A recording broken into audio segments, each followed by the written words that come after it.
What's going on, everybody? Welcome to the Wager Zone podcast, guys. And we are here. The NBA season is back, and that means the Los Angeles Lakers season is here, guys. This is going to be the first episode we are going to be doing of the Lakers post up, guys. And yeah, let's get right into this whole entire season, guys. If you guys are here for the first time, click that thumbs up, like the video, and also subscribe. We're going to be here all Lakers season, breaking down different NBA topics, and mainly we're going to be focused on the Lakers, but we will get into other NBA topics. If you guys are wondering right now why I don't have a background, it's because I gotta figure this out, and I will have my background probably in the next one episode, maybe the next episode. But Mr. Carter and Hez, they got their episodes. But yeah, you guys know these two hosts. Usually I do UFC breakdowns with Mr. Carter. Me and Hez do the After the Snap podcast. So say what's up to the people, guys. Let's go with Hez first. Shoot, what's going on? Top of the week, everybody. Hope everybody's ready for that Lakers season. Yep, yes, sir. What's up, Mr. Carter? What's good, everybody? Lakers season's almost started. Let's go. Yep. Very excited for this. NBA is probably my favorite sport. Fighting NBA is like my favorite sports I like to watch probably out of the most out of everything. So I'm very excited for this NBA season. So let's get right into our first topic of the day, guys. Our first topic of the day is going to get into the Lakers offseason. Do you guys, we're going to go with Mr. Carter starting this question off. Do you guys believe that the Lakers did enough in free agency this season to actually be true title contenders? Uh, Being in the West is a hard one.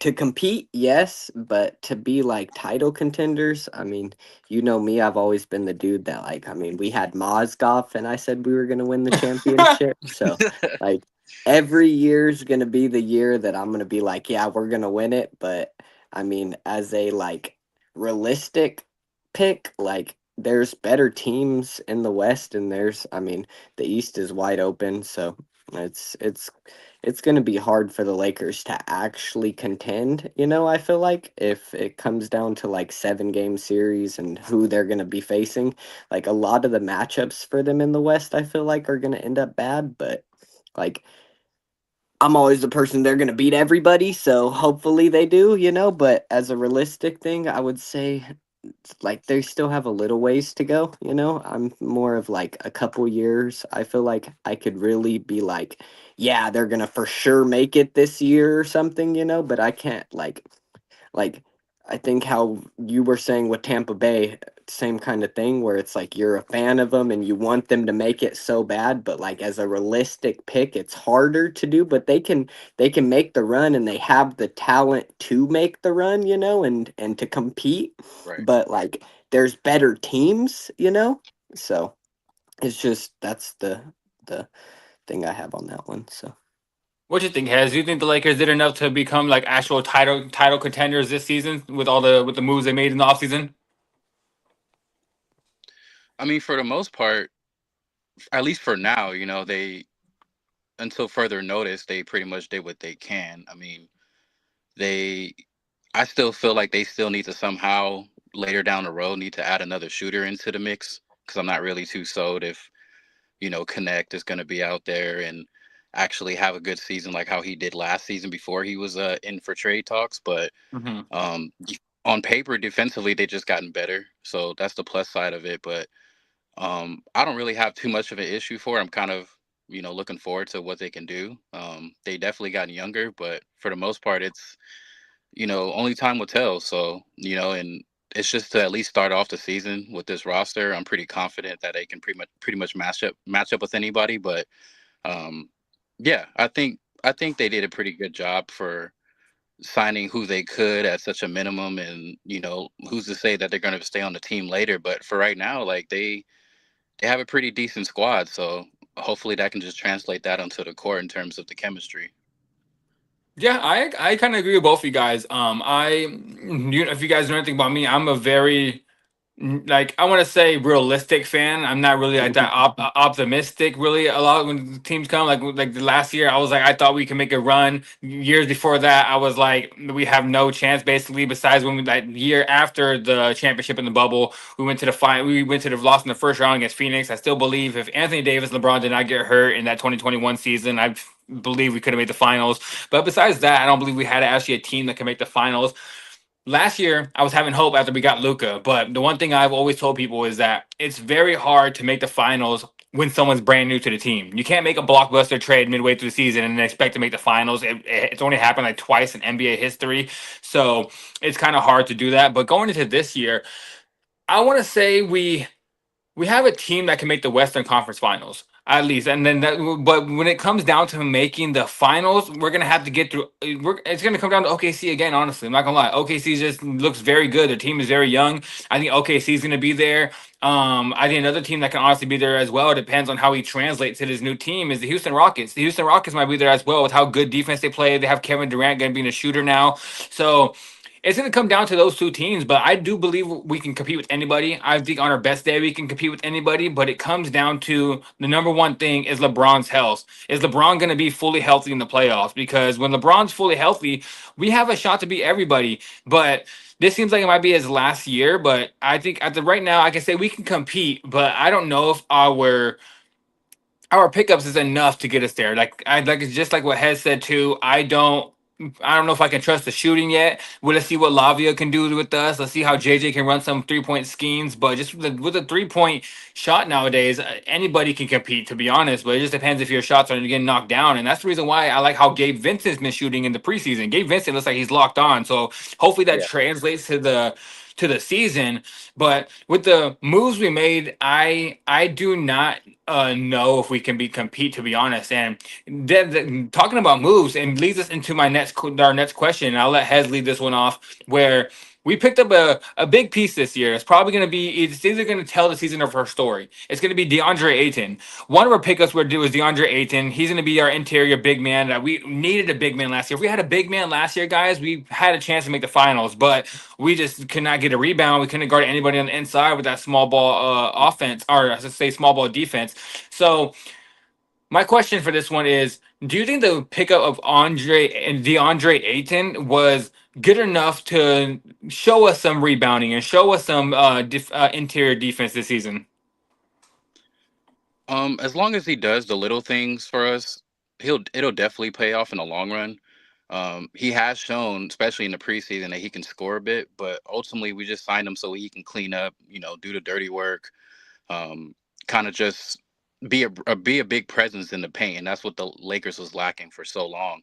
And Mm-hmm. now he not only that, but now he has a chance to kind of revive and solidify his career and a name as a top big man in the league. So playing alongside Braun and Luka, it should give him that. But hopefully that it wasn't so much of a talent thing, because we all seen what he has done in the past with the championship team with Phoenix and just being a part of that organization. So obviously he's been kind of like a little journeyman since they pretty much let him go. But for the most part, he has a chance to do so, and I feel like this is going to be that breakout year for him. So hopefully he can just kind of mentally keep it together and understand that now he's alongside with people that can actually improve his game, and that he's also a big contributor to that.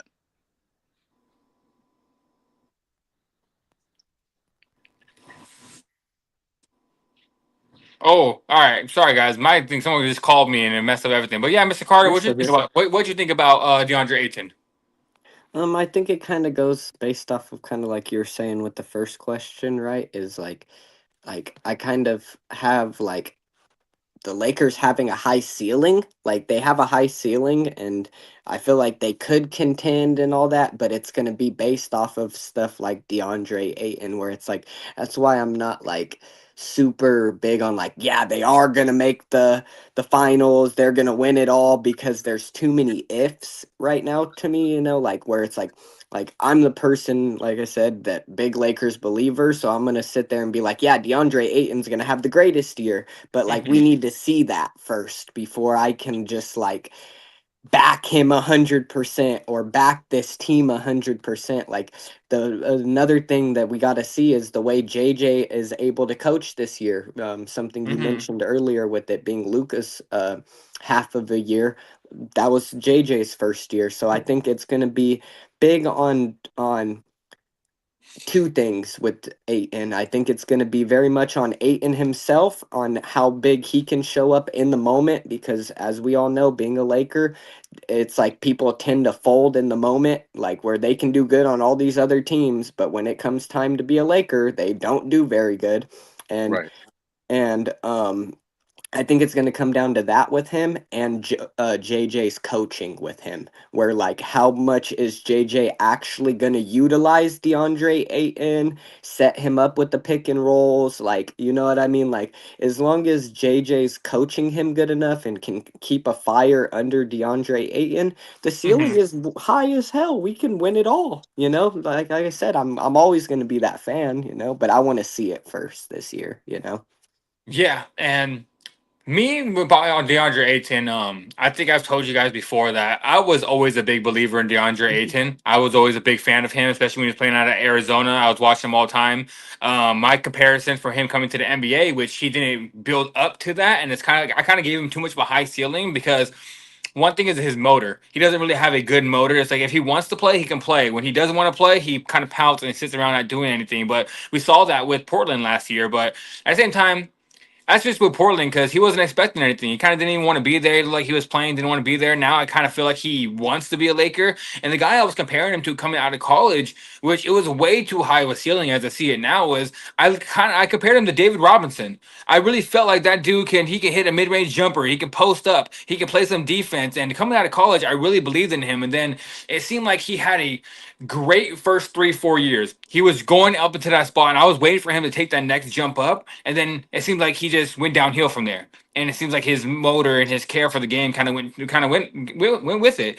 And this season, I have really high hopes for him again. I think this is the year that he can turn it around. I loved the on DeAndre Ayton pickup. I really liked it a lot. Like I didn't even think he was really available for us, to be honest. At first, I thought it was either going to come down to like Walker Kessler, Nick Claxton, someone like that. Then when we got Aiton, I was like, you know what?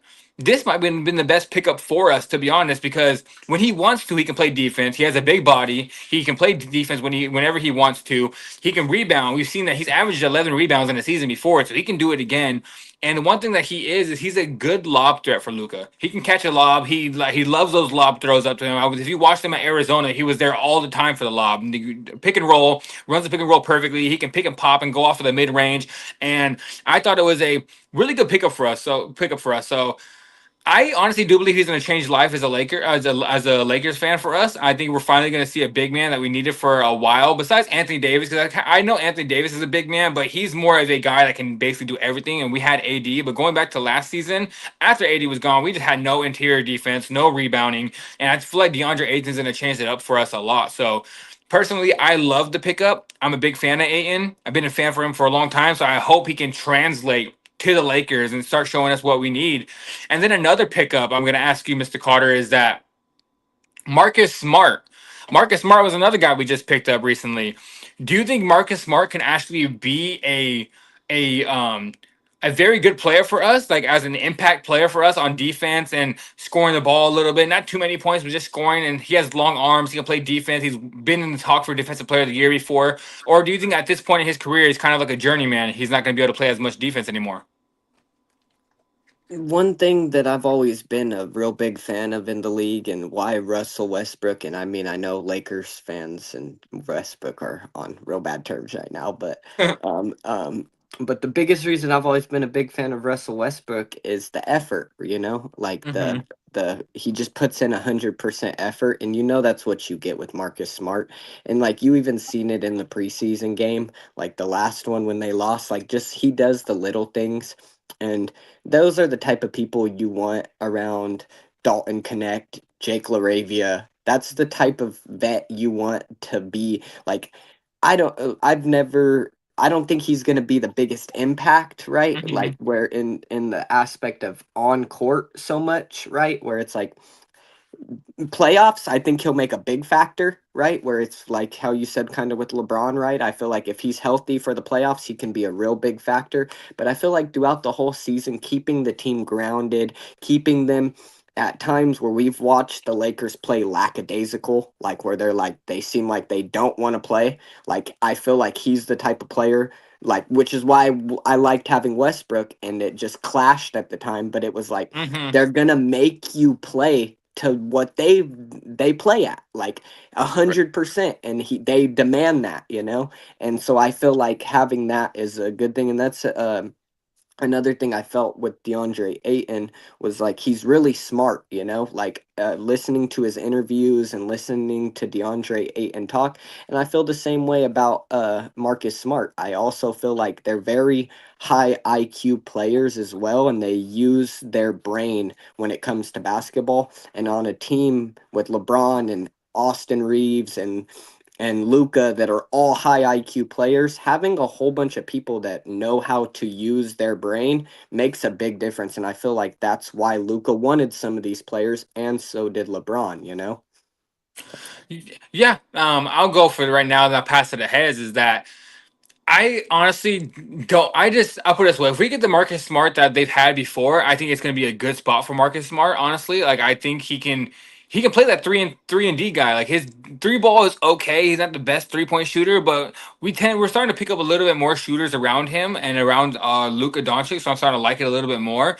But the one thing I can say is that Marcus Smart, like Mr. Carter just said, he is very 100% effort. He's gonna if you get past him, he's gonna try to get right back at you. He doesn't care if he fouls you or not. He's gonna be all up in you, and he's the guy that kind of reminds me of a not as good as him, but he kind of reminds me of like a earlier in the Laker days a Ron Artest pickup when we picked him up later on in his career, where he wasn't that Ron Artest from Indiana, but he came over here and we stand, or he even wasn't here Ron Artest from the Houston Rockets at that point. But he was still going to put 100% effort. He was still going to lock Meta people world down. peace. Meta world peace, as you say now, but he's gonna foul you when he needs to. He's a dog, and he's gonna get on. One thing I do like a lot is he's gonna get on a lot of these young dudes' heads. He's gonna get on them off. If they're Hmm. playing any bad defense, or if Luka is not trying that hard, or if somebody's pouting, Marcus Smart's gonna walk his ass right over there and say, "Hey, you know what? Take it a play at a time. Get your head back in the game." My coaches tell me all the time. My coach, one thing he told me growing up, he said, "Get your head out of your ass and get in the game." And that's literally what Marcus Smart is going to tell everybody on that team. And that's the reason why I like it a lot. I think he's going to help us on a defensive end. And the one thing I'm happy about him being on the team now is when Austin Reeves is getting attacked, because that's what all happened last year in the playoffs. They attacked Austin Reeves on a defensive end. Luka, one thing about Luka, he did have a big body, so yes, they blew past him a lot, but Luka always had a guy behind him.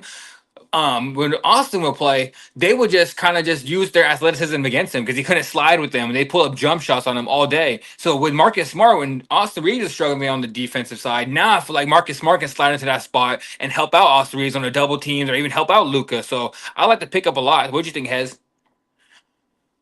Yeah, I also like it too, just for the simple fact that I still believe he can kind of contribute, bringing like a high level intensity to the team, and especially on that defensive side, which we're lacking a lot for the last few past seasons. And not only that, but he can kind of get some good shots in transition as well. So um, there's a reason why Luca personally reached out and wanted him to be a part of this roster to start this season. So that must kind of say something about how much this man still has in the tank. Um, Mm-hmm. but as long as he can stay healthy, man, I think he can be a huge signing for us for the most part. Yeah, you know what that kind of reminds me of about how Luca reaching out to Marcus Smart and wanting him on the team is exactly kind of what I said. How Luca and Marcus Smart were getting at it in the playoffs a couple years ago. They did not like each other.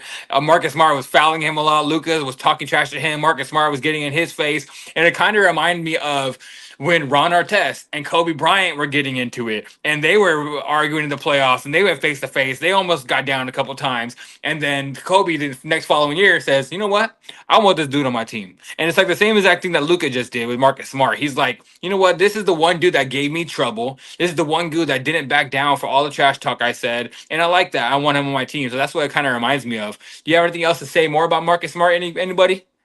You remember when me and you went to the Lakers game and Meta World Peace came in the game Yeah. and the crowd went wild and we were losing the game. I can't remember who we were playing at the time, but we were doing real horrible at the time and Meta came in the game and they've just put him in for like 10 seconds or something He just got to like like three. He got like 3 fouls in two he minutes. came in, got three fouls, but I'm talking about the entire game. The Yeah. arena was like the aura was dead.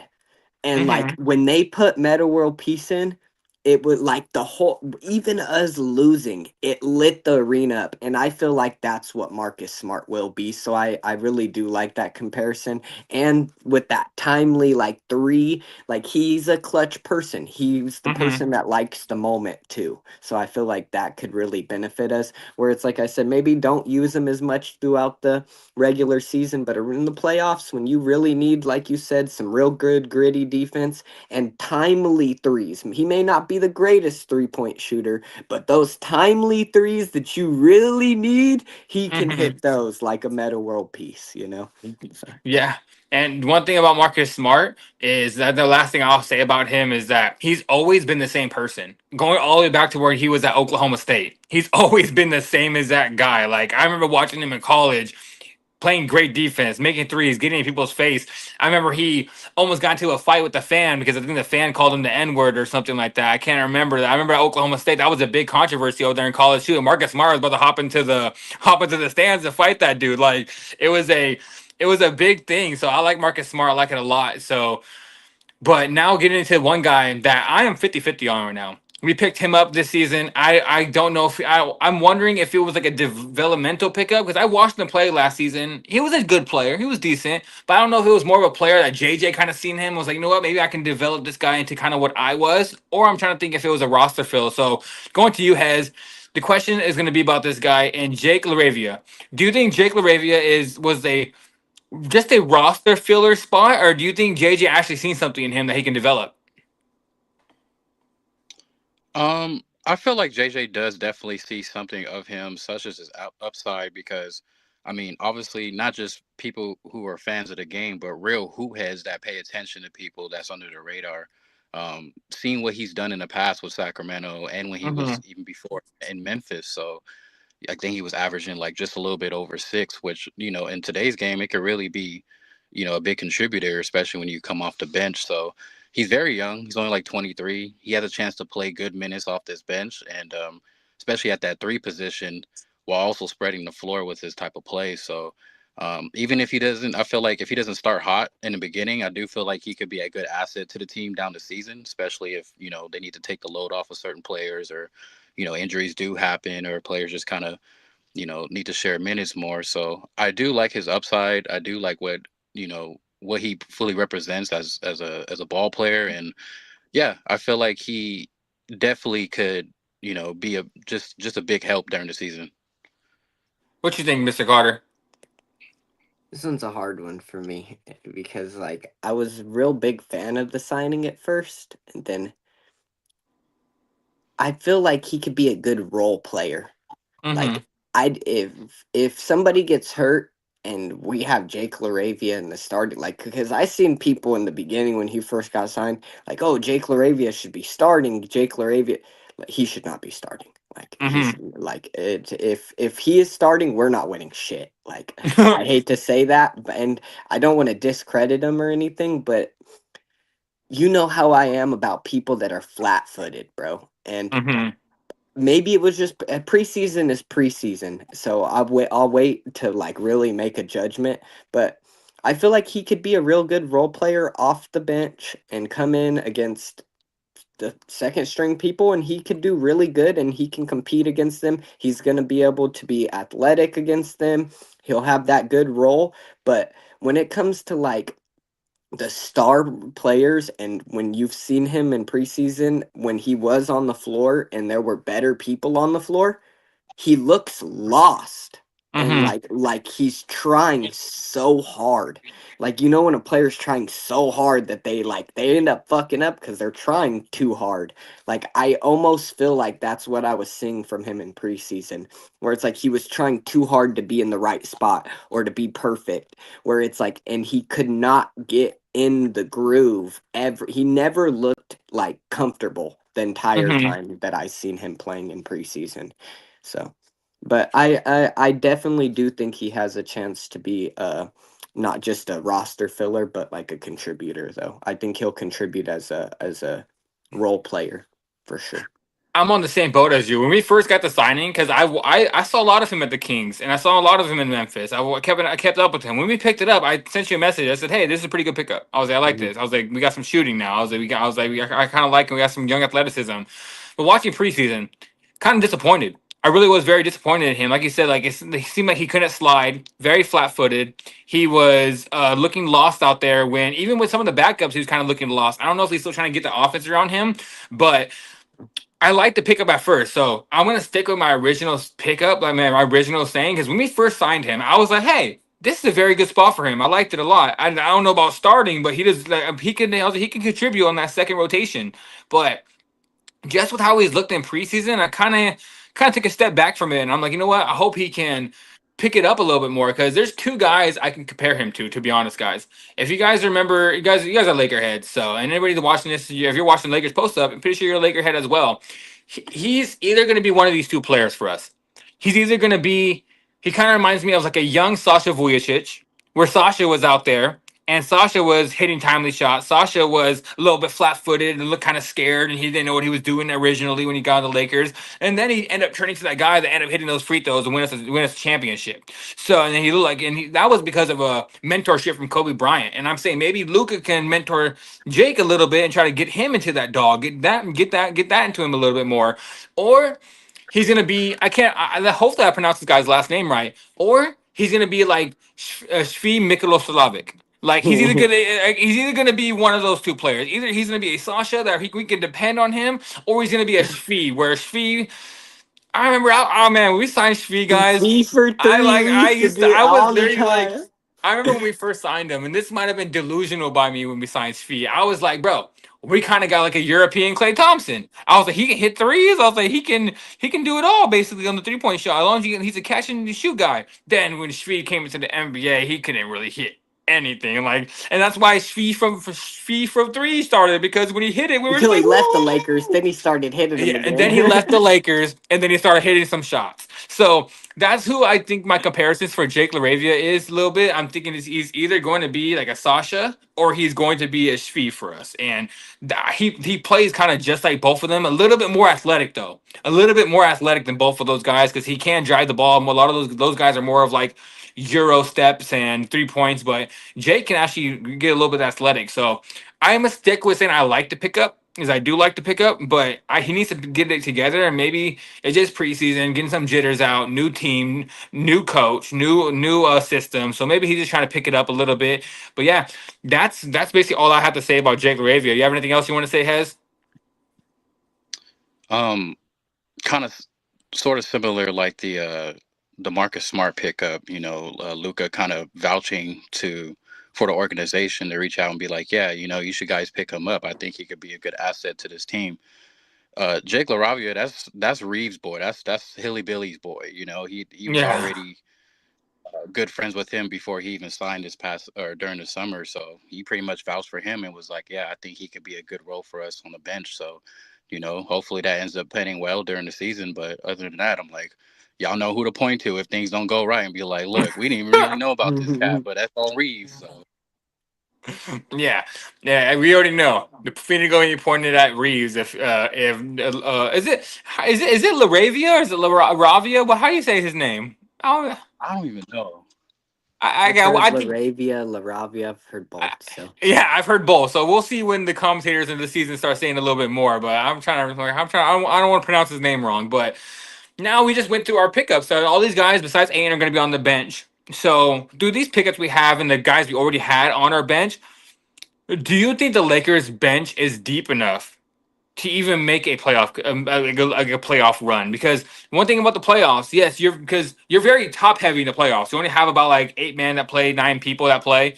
But we've seen last year the good teams were like 11 deep. They were going like 11, 10 deep. They're putting their good players in, and they made it. So, do you think the Lakers have a bench like that at this point, or do you think we still have a little bit of work to do? And let's go to Mr. Carter.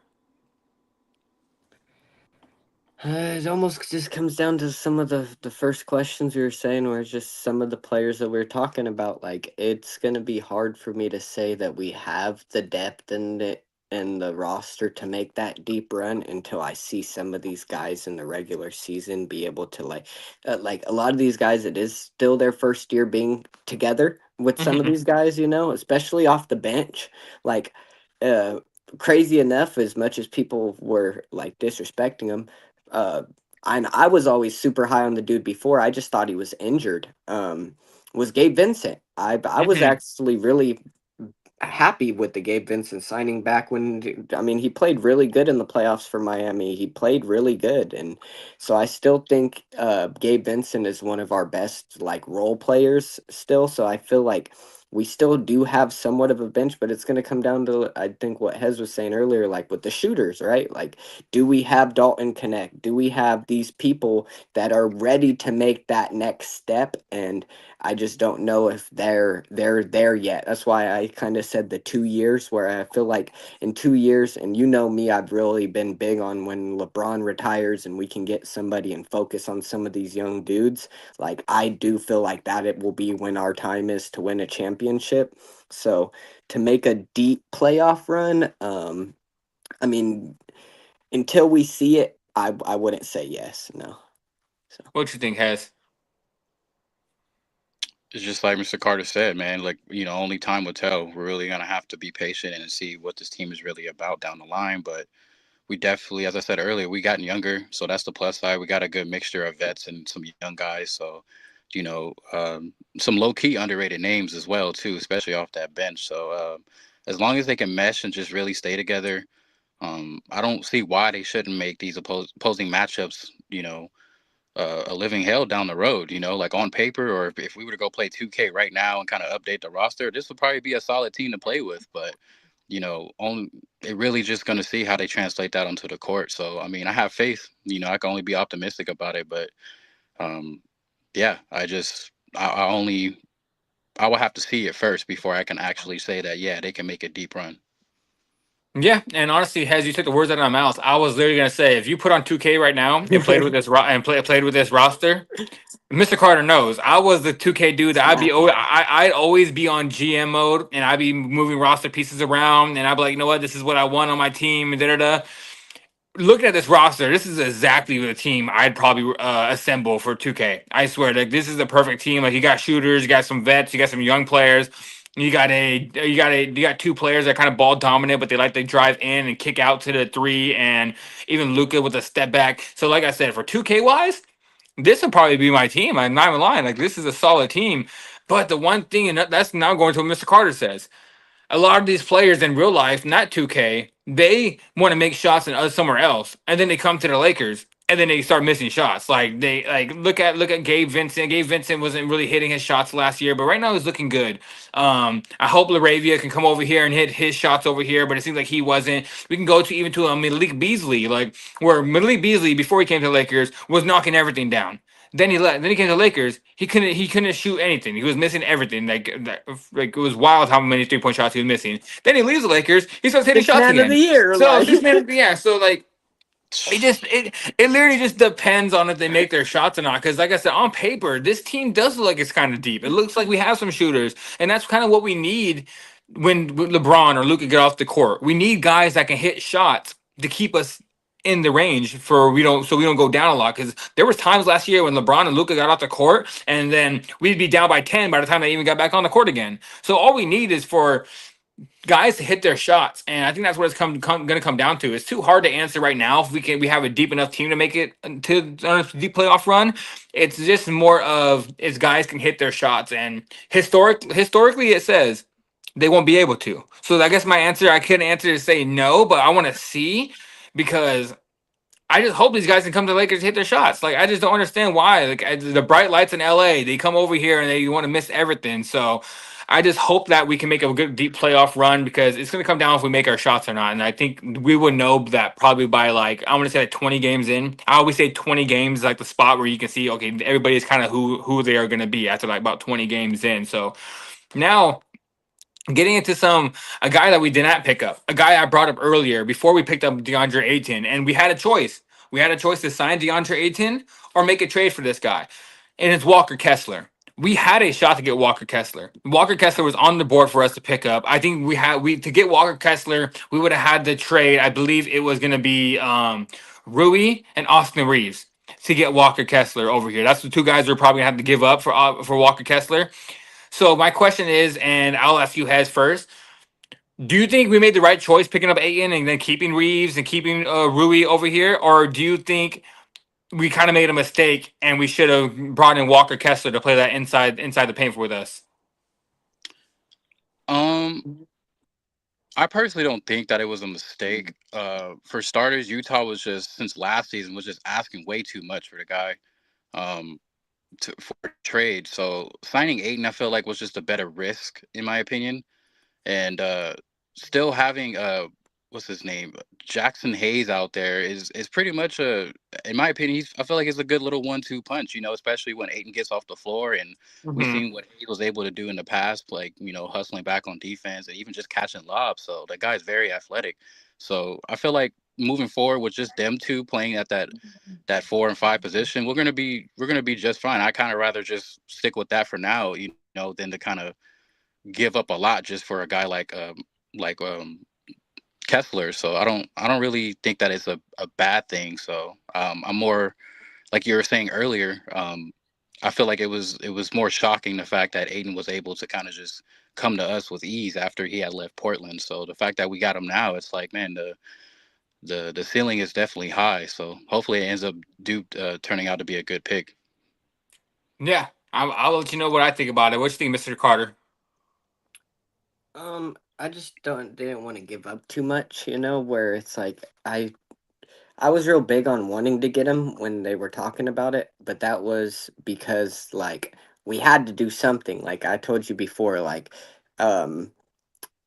getting rid of 2 starters for somebody, it wouldn't have been like, it still doesn't to me put us over like the hump where we would have won or something if we would have got Kessler. So it's like he said, I don't think it's a mistake.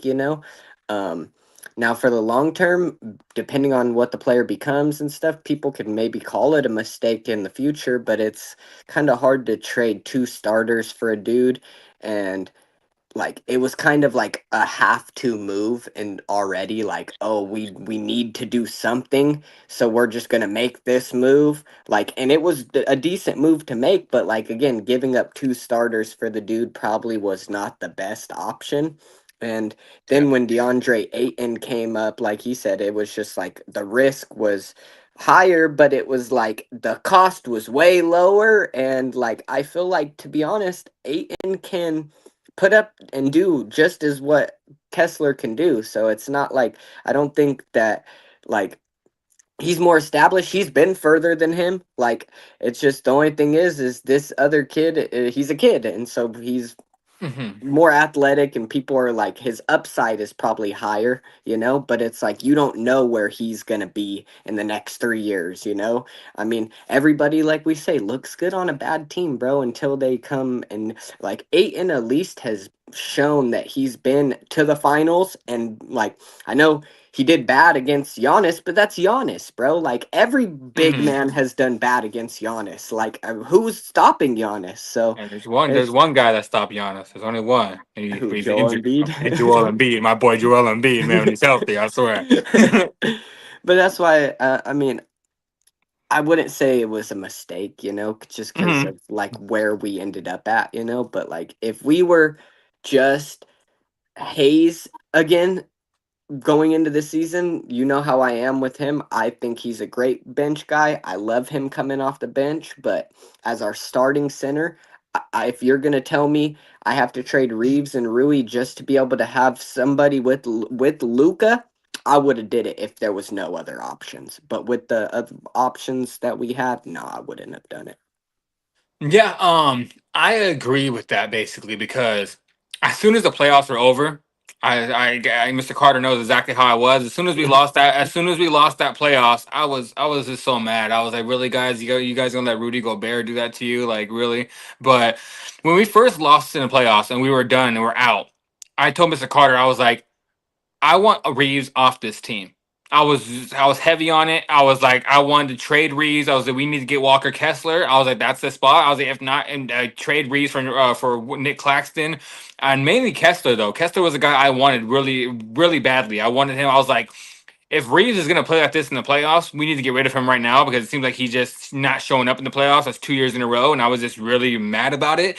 And I was just like, yeah, Rui, and Austin, bring Kessler in. We can fit somebody else in. We can go find another Austin Reeves somewhere else. We can go find another good player off of the come and be like an energizing bunny score for us. Oh, Hez will be back very soon, guys. I'm pretty sure he just hopped out real quick. Probably something happened, but um, getting into it to where basically I wanted Walker Kessler a lot. I really wanted him, but then we ended up having a good season. I mean, a good season. We actually ended up having a good option, Deandre Ayton. And as soon as Deandre Ayton became available, I was like, you know what? I was like, this is the spot. I was like, Ayton's the spot for us. We need to get him over here because we can keep Reeves.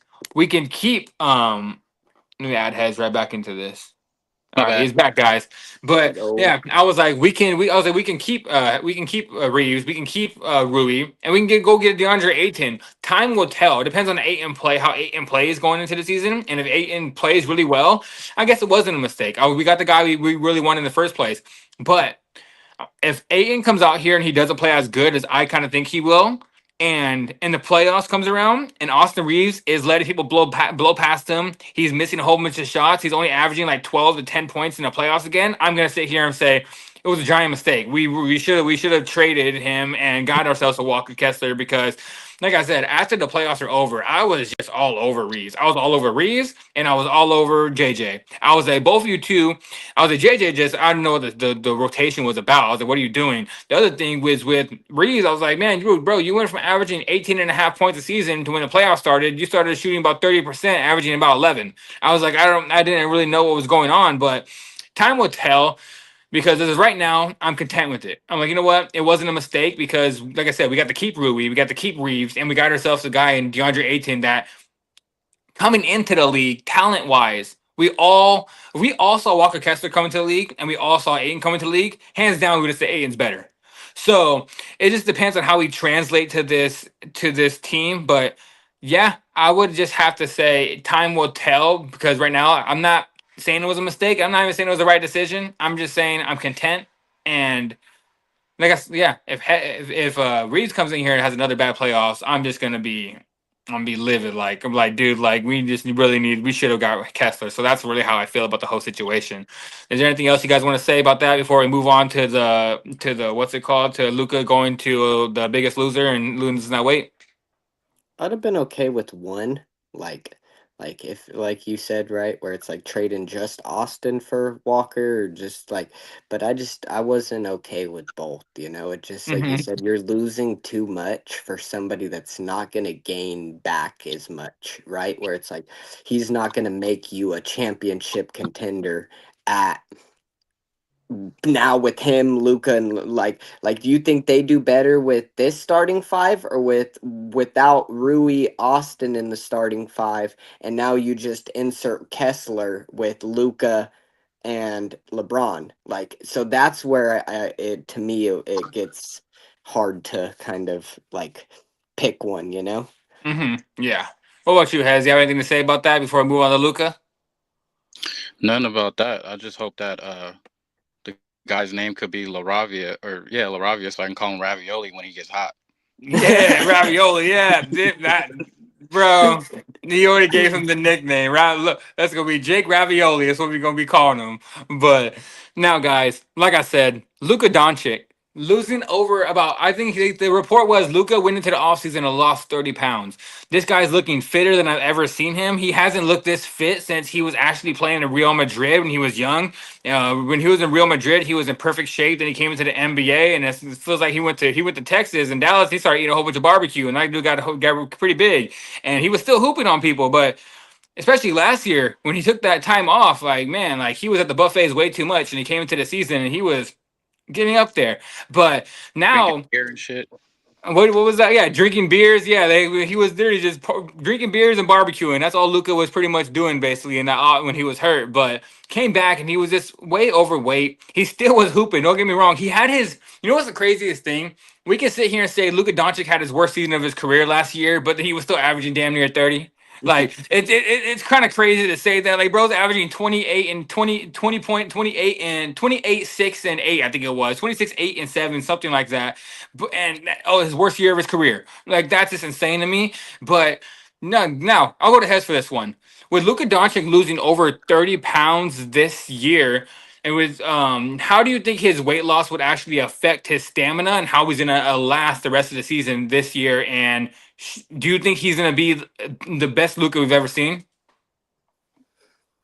I mean, arguably, this is probably the best. This is probably the best shape that he's ever been in, to be honest, Mhm.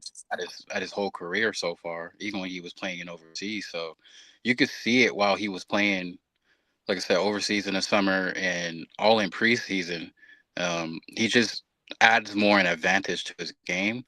Um, yeah, like all I have to say about it is, Kevin Gates. I don't get tired. Mhm.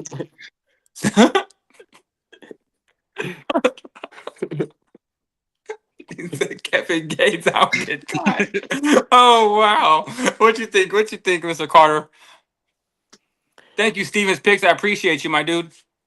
I'm not too sure if this was true or not from what I've seen, but like I think now he's actually like heavier than he was than when he came in, right? Like I know he lost weight, but it's muscle. It's Muscle. not. It's like he's not weighing less. He's just more in shape, you know. Um, does it affect his stamina and performance? I mean, performance wise, I don't like you guys said. I mean, I think you get what you get from Luca no matter what. It's just the thing that even in that the finals, it just I think it still relies on not so much of like Luca's stamina as much as it is like everybody else. Like you cannot just put everything on. Like you see it with LeBron, right? Like why we haven't been able to win very much and and everybody criticized AD so much was because like LeBron had to take the load for everything, right? Like as much as I wasn't the biggest fan of the dude, he did take them. Like when he went off the floor, Lakers looked like they couldn't compete. And when he was on the floor, like, so it's like he had to play more minutes than he should have to. Like if we're playing Luca all game for all season, I don't think even if he's in shape, it's gonna be the biggest factor. Like it's you just can't over. You've seen it with Tibbs, bro. Like in the with the Knicks, bro. You cannot just play 6, 7 people and just run them 40 minutes a game and expect them to play 81 games of a postseason and be healthy to do it. Like, you just can't. I don't care if you're Luka Doncic or Kobe Bryant or LeBron James or like. I mean, the only one that's Derrick been able. Rose. So, but it's hard to do that, you know. So I want to say that it's gonna definitely factor into him being like in better shape and being able to shoot better and all these different things, but I don't think it has like an overall effect on the game itself is what people were making it like he's going to do something super crazy. Like I think he's Hmm. still going to be what we know Luka to be. He's just going to be in the fourth quarter. He's not going to be as tired, but you still don't got to push that. Like like just cuz he's in good shape, don't be running him 40 minutes a game like Hmm. Right. I I want to say I just wanted to answer the question. Before I answer the question, I just want to say there's one guy I would never forgive ever, and that's Tom Thibodeau for what he did to my boy Derrick Rose. Why was he in the game? You're up like 16 points at the end of the game.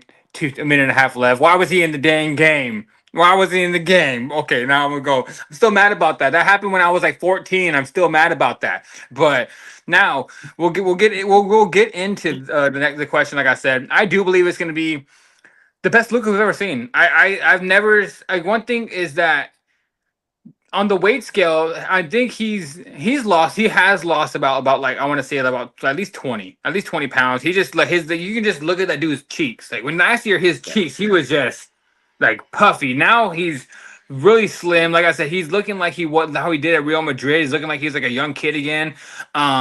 But I do believe this is gonna be the best Luka we've ever seen, just because of the shape he's in. Now, one thing about Luka, when he was that big last year, he couldn't slide. He couldn't get down, bend his knees that much and slide as fast because he was so overweight. And I do believe that's the reason why he got hurt a little bit in that season, where he was kind of dragging his legs a little bit because he just had too much weight on his body. But now with Luka being in great shape, I'm expecting honestly like this is gonna be. I'm literally predicting Luka gonna come out there and average damn near 35. Like I swear, I think Luka's gonna come out here I and have could a see that. great season, about almost 33, 34 points a game. Just with the shape, he's gonna be playing about 35 minutes a game, and I think that's gonna help him being in shape is gonna help LeBron stay healthy because now LeBron doesn't have to take all the load. Luka is in shape and he's gonna be able to take the load over because last year, LeBron kind of looked at Luka like, "Yeah, I understand you're hooping, you're dropping these buckets, but at the same as that time, you're getting tired real fast." And I'm the one that still has a little bit more stamina, so I think it is going to translate. I think it's going to be, like I said, the best Luka we've ever seen, like probably since his rookie year when he came over here and took over. Because I want to say not his rookie year, but at least that second or third year when he was averaging like 30 points and almost 10 assists, and he was an All NBA player. And like now, last year. I can't. I just think it's crazy how I can say that. Oh, Luka had his worst year of his career, but damn near averaging 30 still again. Like it's kind of crazy. But yeah, I do believe it's going to translate. I love the fitness, how he's looking, and I do believe that it's going to be his best year we've ever seen from Luka Dončić. And now has staying on Luka for the next couple questions is that do you buy it though? Do you believe this is going to be Luka's new regime or how do you say that word? His resume or regime that he uses is that he is going to stay in shape. He's going to go to the offseason and start taking things seriously because he's done this before. Not to this extent, losing 30 pounds, but few years ago, like 3 or 4 years ago, he did get into shape. We were calling him Skinny Luka. He came into the league. He came into the NBA season like, oh, we're saying Skinny Luka. And then halfway through the season again, he's all blowed up again. It's happened one time before in Dallas, and yeah. So I just want to say, do you buy it? Do you think this is the new Luka, or do you think it's just all hype by the media? Um, I don't really feel like it's too much hype at all. I feel like it's a little bit different this time. Um, Especially because he knows exactly what these changes really mean to him, especially after leaving Dallas and how much he really didn't want to leave. So it not only it makes him have that, like I said earlier, to have that advantage and get better on the court, but just making him feeling better as a person outside of that moving forward. So Mm-hmm. um, I feel like it is somewhat like a long term investment because this off season he really put in the time and the effort, to do these individual workouts to where, he was taking notes from LeBron. He was taking notes of how Kobe's work ethic was in the past, especially him when it was his time for being in the Lakers. Granted, it was later down Kobe's year and he was dealt with like, a bunch of injuries, but same thing with Luka. Like when he first got traded to LA last year and it was barely even halfway through the season, he was already dealing with something. So I feel like he knows the assignment. He knows how much that as long as he can stay in shape and that his level of play already speaks for itself. But I feel like he really just wants to kind of just keep adding on to it and just keep getting better by just keep staying in shape, and if not, you know just kind of keep that high level of intensity because he knows ultimately how much it really means to him and how it can really not only transpire but inspire everybody else around him. So yeah, I feel like it's going to be a long-term thing. Yeah, and I'll pass it to you, Mr. Carter. I'm gonna answer this question first, and then I'll pass it to you. I agree. I think this is the new Luca. I think this is the new Luca we're going to be seeing for the rest of his career. I think he's starting to take things a little bit more seriously now, since mainly because he became a Laker. In Dallas, I feel like they kind of gave him whatever he wanted, and he was like taking advantage of that a little bit. He's still young. He was young in Dallas. He was taking advantage of it. He's been a superstar since he was 14 years old, playing at Real Madrid, and he's kind of got coddled all the way up. But then only first time and only time probably it's ever going to happen in his whole entire basketball career since he was a little kid. Someone said, "I don't believe in you." So I think that hit him really hard in his heart, and he's gonna start taking advantage of it. He's gonna start proving all these people wrong, and I think that really sparks a fire into a player when you go your whole life from 5 years old, being number one on your team, everyone's saying you're gonna be a superstar, being pro at 13 years old, playing all the way into the pro leagues with grown men, being the youngest European MVP of all time, and everyone's saying this guy's gonna be a superstar. Going to the NBA, being five straight all NBA teams in a row when you start your career. Everyone's saying you're the next face of the league, and then 1 year happens, and then your team says, "You know what, dude? You're fat. We don't believe in you. Let's get rid of him right now while we can." That has to hit hard, and I do believe he's going to make them pay for that. And I do believe this is his new workout routine he's going to be dealing with. And I think we're going to be seeing a Luka in great shape again. And there's two reasons why I believe that.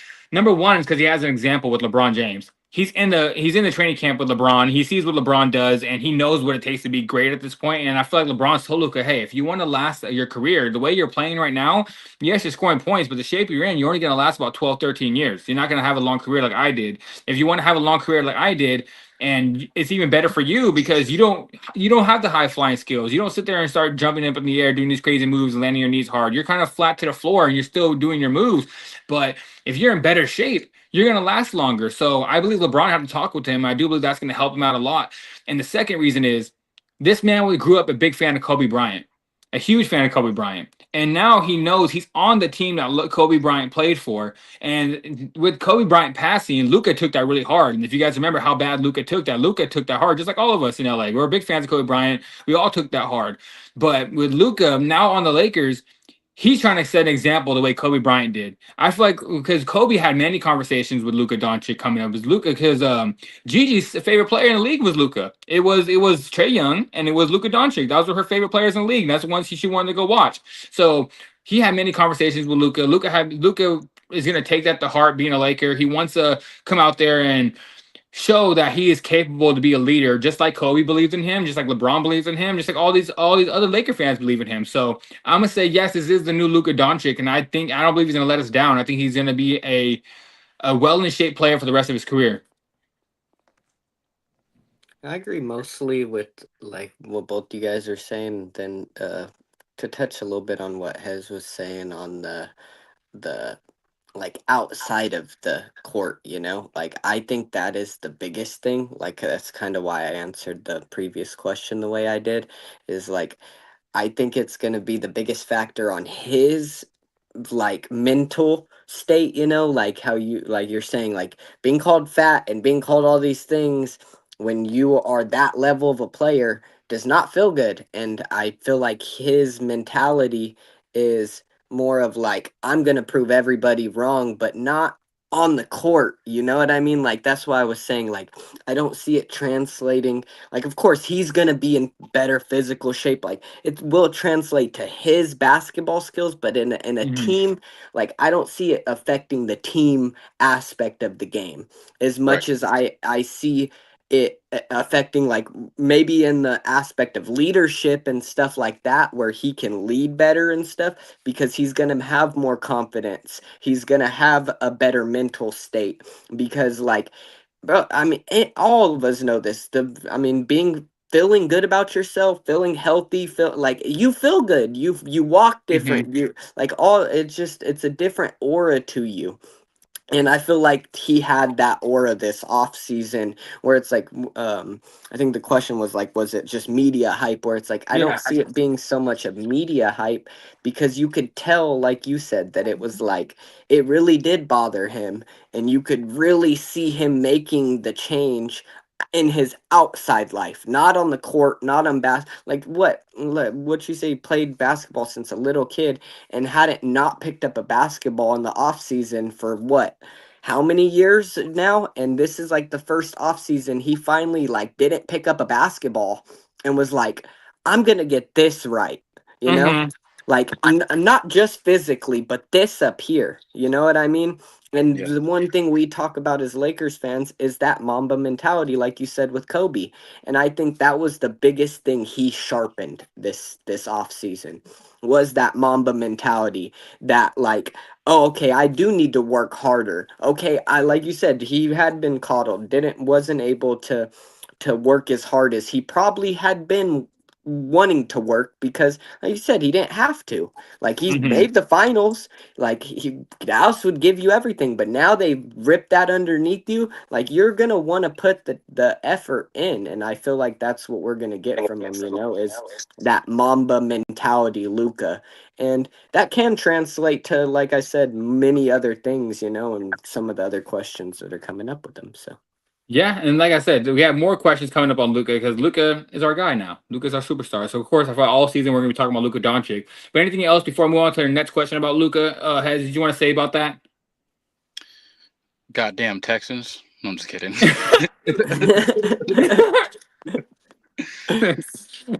Before we move on, I think the one thing I want to say is that I felt so. I was like, I think it's funny, and at the same time, it's kind of like, what are you doing? When Luka made the finals, when Dallas was going to the finals, and he's in the back, he's celebrating, he has a beer in his hand, like, hey, yeah, let's do that. And then Michael Finley walks over and just says, takes it and walks off. Luka looks at him and says, like, bro, you took my beer. Like that always plays in my head that I was just like, bro, like that was just kind of hilarious. And at the same time, I was like, Michael, like he just made the finals. Let him celebrate just a little bit. And Michael was like, job's In not front of finished. his dad too. Right, yeah, right in front of his dad too. So yeah, it was that always plays in my mind all the time. But now getting into the next question, guys, staying on Luka Doncic. Do you think JJ's offense should be built entirely around Luka Doncic now, even with LeBron still there? I'll lead this question off. I'm going to say yes.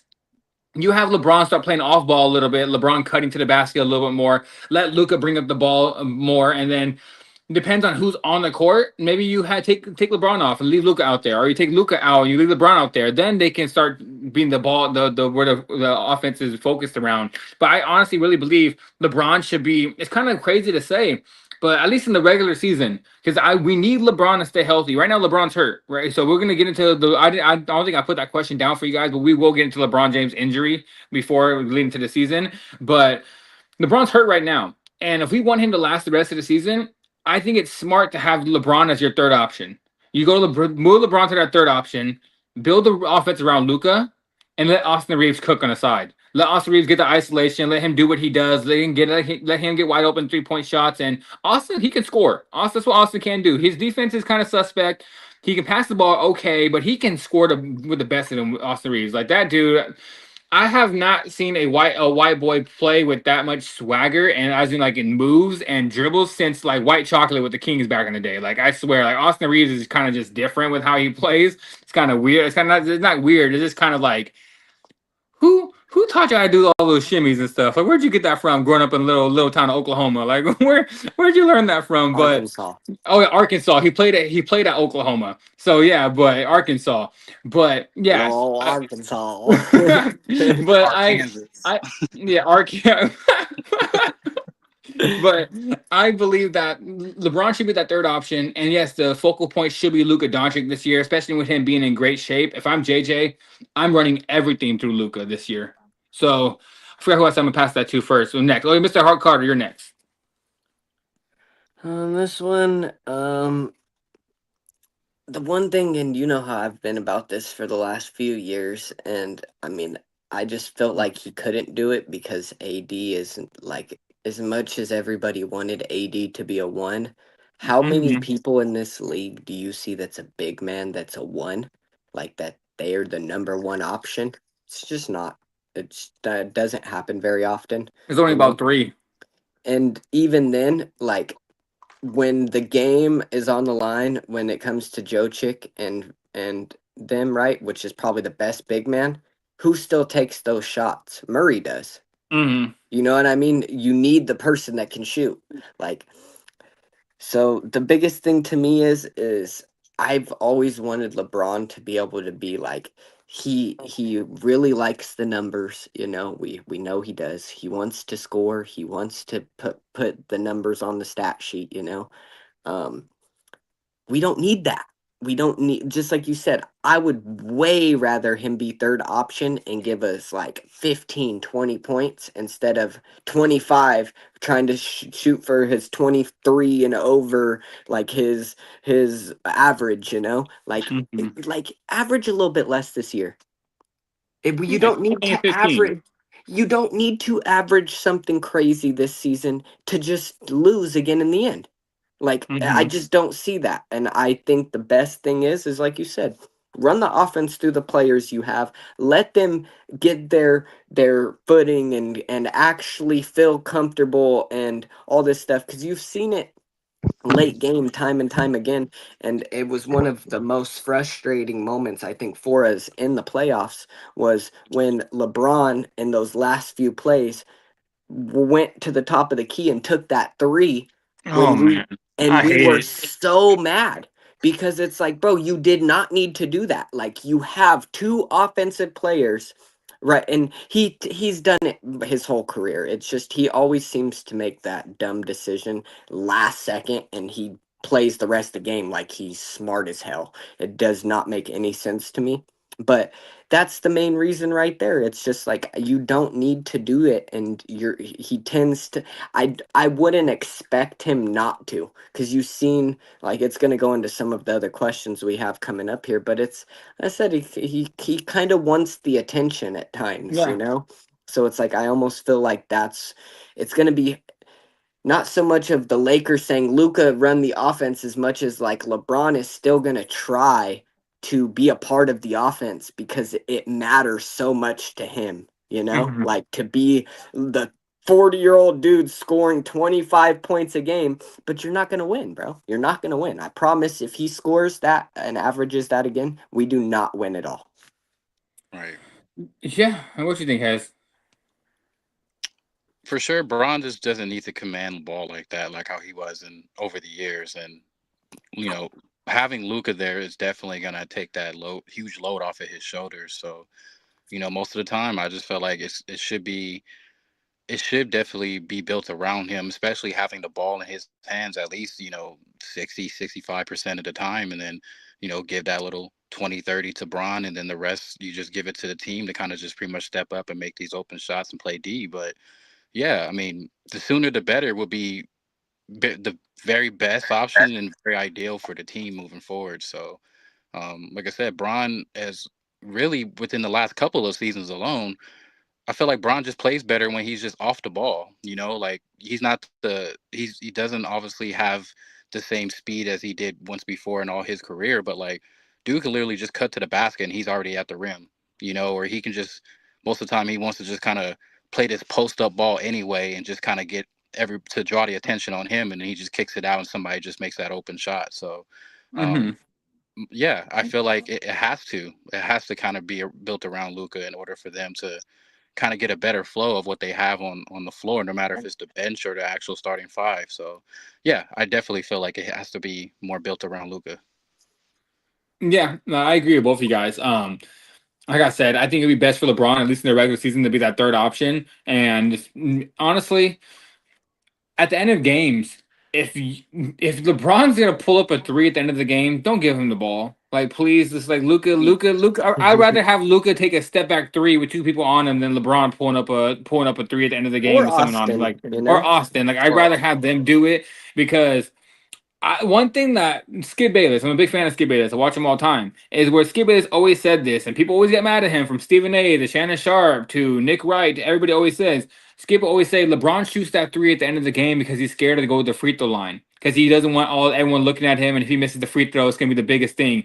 People always say, "Oh no, LeBron's not scared of nothing." Honestly, guys, I watched so much of LeBron's career. I believe it. I do. Like, I think the reason why he pulls up that three at the top of the key is, one, either he's tired and he doesn't want to drive the ball anymore, and so he's tired at the end of the game. He's like, you know what, I'm just gonna pull it up, so I don't have to use that much energy. Which, if you're tired, just give someone else the rock. Let them use it. Let them do it. And number two, he knows if he drives down the lane, they're gonna hack him.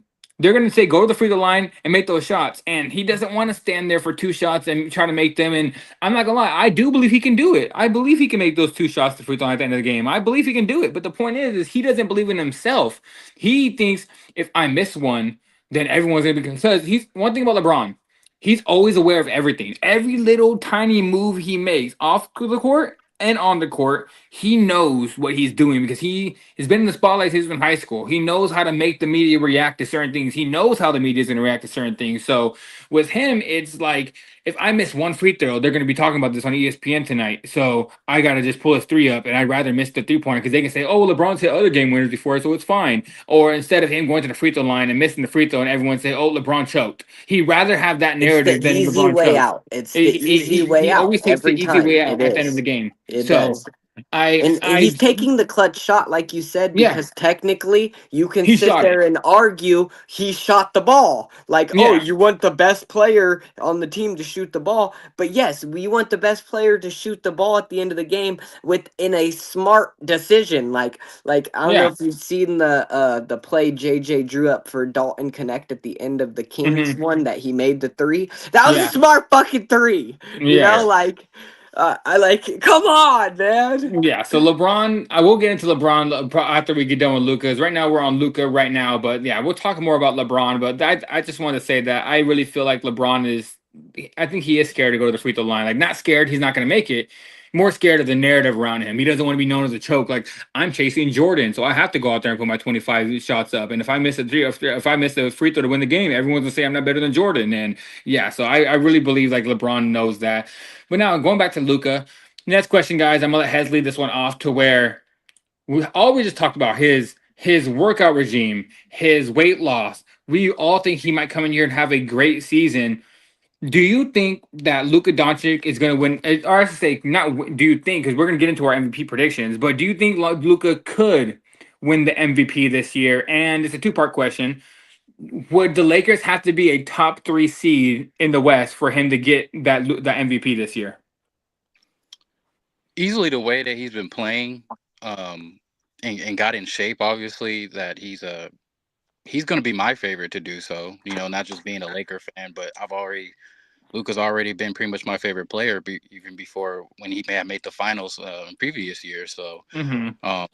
honestly, I feel like even if the Lakers could crack being top 5, he still goes into that conversation, and he could easily be a higher run up. So, yeah, I just kind of feel like either way, wherever the Lakers are going to be seated at, he's going to just be going off because he is who he is. He's gotten better in shape. He's just looking like he's on another planet in terms of how he's been playing the last few years. So, but going into this season, it's like almost at this point, everybody expects him to drop 30. Almost as Yeah. an average. Like you said earlier, like him even being in shape and kind of dealing with a bad calf coming from being traded in the middle of the season from Dallas. He was already dropping like 28. So imagine if he's actually healthy and in shape, going back to slimmer Luka, what he's gonna Yeah. do. He might even average like 35. So I'm kind of just already looking forward to that. And yeah, I just feel like no matter where the Lakers are going to be seated, he's easily going to be a runner up. What's his name, Mr. Carter? When like Jokic can't win it twice in a row, like that's why they gave it to Embiid. Like I definitely feel like he's gonna have the numbers and everything, just like he does almost every year to be able to win MVP. But it just the seeding definitely does factor in. But the biggest thing that I feel like could give him the edge, like me, I've always been it's the storyline when it comes to the MVP. Like I don't think really it comes down to like the actual season as much as like what the storyline is, and the storyline says Luca. Like it does. Like if you want to Mm-hmm. look at storyline MVP type shit, that is the most shoe-in thing you could pick right now would be Luca, just because of the off season, what he's doing. He's gonna have the numbers. And then didn't Shea win last year? Yes. Yeah, so then he's not going to win it again this year. They rarely give it to you back to back. So it's like, and the only person that's going to have the numbers as him is going to be Shea. That's that. I Mm-hmm. mean, who else is going to like? That's damn near probably the 2 best players in the league at this point. Maybe Giannis. You could maybe say Giannis might have the numbers. Where it's like at least to go hand in hand with them. Now, where their seedings are and where their team is and all that is going to factor in too. But It's just number wise, where it's like you're probably gonna see those three dudes as like the top dudes because they're gonna all average 30 a game. You know, it's like, and I don't see out of those three people, two of those have won and one hasn't, and has the most storybook MVP shit to their name right now, which would be Mhm. Luka. So, and being on the Lakers, and as long as, like I think Hez said, they make 5 or up, they're anywhere 5 and up, he's gonna win MVP. Like they're just gonna vote for him purely just to shit on uh Nico.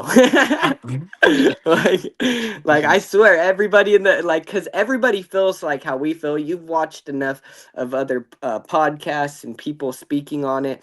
Like people thought they were dumb for what they did. So it's like then the dude comes back and gets healthy and goes off for a whole season. Yeah, bro. They're gonna be like, the media is gonna be like, yeah.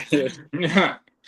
Honestly, I think this is kind of an easy question, like, because it's not even will he. The question is like, could he? So yeah, obviously he can. Like the only thing that's stopping Luka from winning an MVP this year is his health. If he gets hurt, okay, then yeah, he won't be in the MVP conversations. But yeah, just like what Mr. Carter said, like the story says it, because that's the one thing about the MVP. I've always told people that all the time. People are like, "Oh, this guy has better numbers." I'm like, "Oh, well, who's had the better moments? Who had the better story going to the season? Who had the better moments?" Because the MVP isn't always just about, "Oh, your numbers are better." It's the moments you put into the Yeah, because game. Jokic It's was better than Embiid when Embiid I don't won it. It know. was just the I don't know about that, man. it's just the moment, the storyline at that moment. Embiid was real hyped up right then, you Yeah, and know? they weren't going to give Jokic it three in a row. That's 3 that. in a That's row. that's what was going to happen.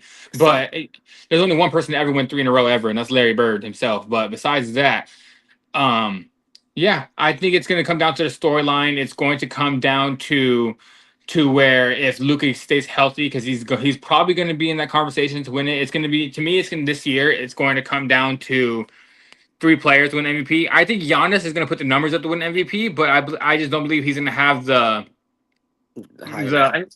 Yeah. he's not going to have a good enough team, I guess, around him. It's like if Giannis goes out there and averages like 35, 11, 2 blocks, and like 5 assists, and he goes out there and has crazy numbers, then he's in the conversation. But to me, there's 3 people that it's going to come down to this year to win MVP. It's going to be Luka, Jokic, because Jokic hasn't won MVP in a couple of years, and last year a lot of people believe he should. A lot of people believe he should have got it over Shea. Not me, but there's a lot of people out there that said Jokic should have got it over Shea. I get you. And it's gonna be Jokic, and the third one, this might surprise you guys, but he's gonna be in the MVP conversation this year. I'm telling you, if he stays healthy, I'm a big fan of this dude.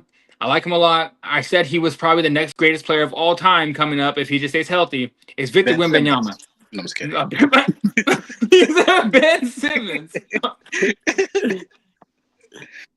But Victor Wembanyama, I think it's going to come down to all 3 of those people. That's probably how it's going to be right there for the MVP conversation. It's going to come down to if the Spurs can make the playoffs and Wemby puts up those numbers to lead them. It's going to come down to if Luka gets that top 5 seed or not, if he gets there. And it's going to come down to Jokic. Jokic is going to have a team that's going to be a top 3 seed. I can already see it right now. Denver's going to be a top 3 seed, and Jokic is going to put up numbers.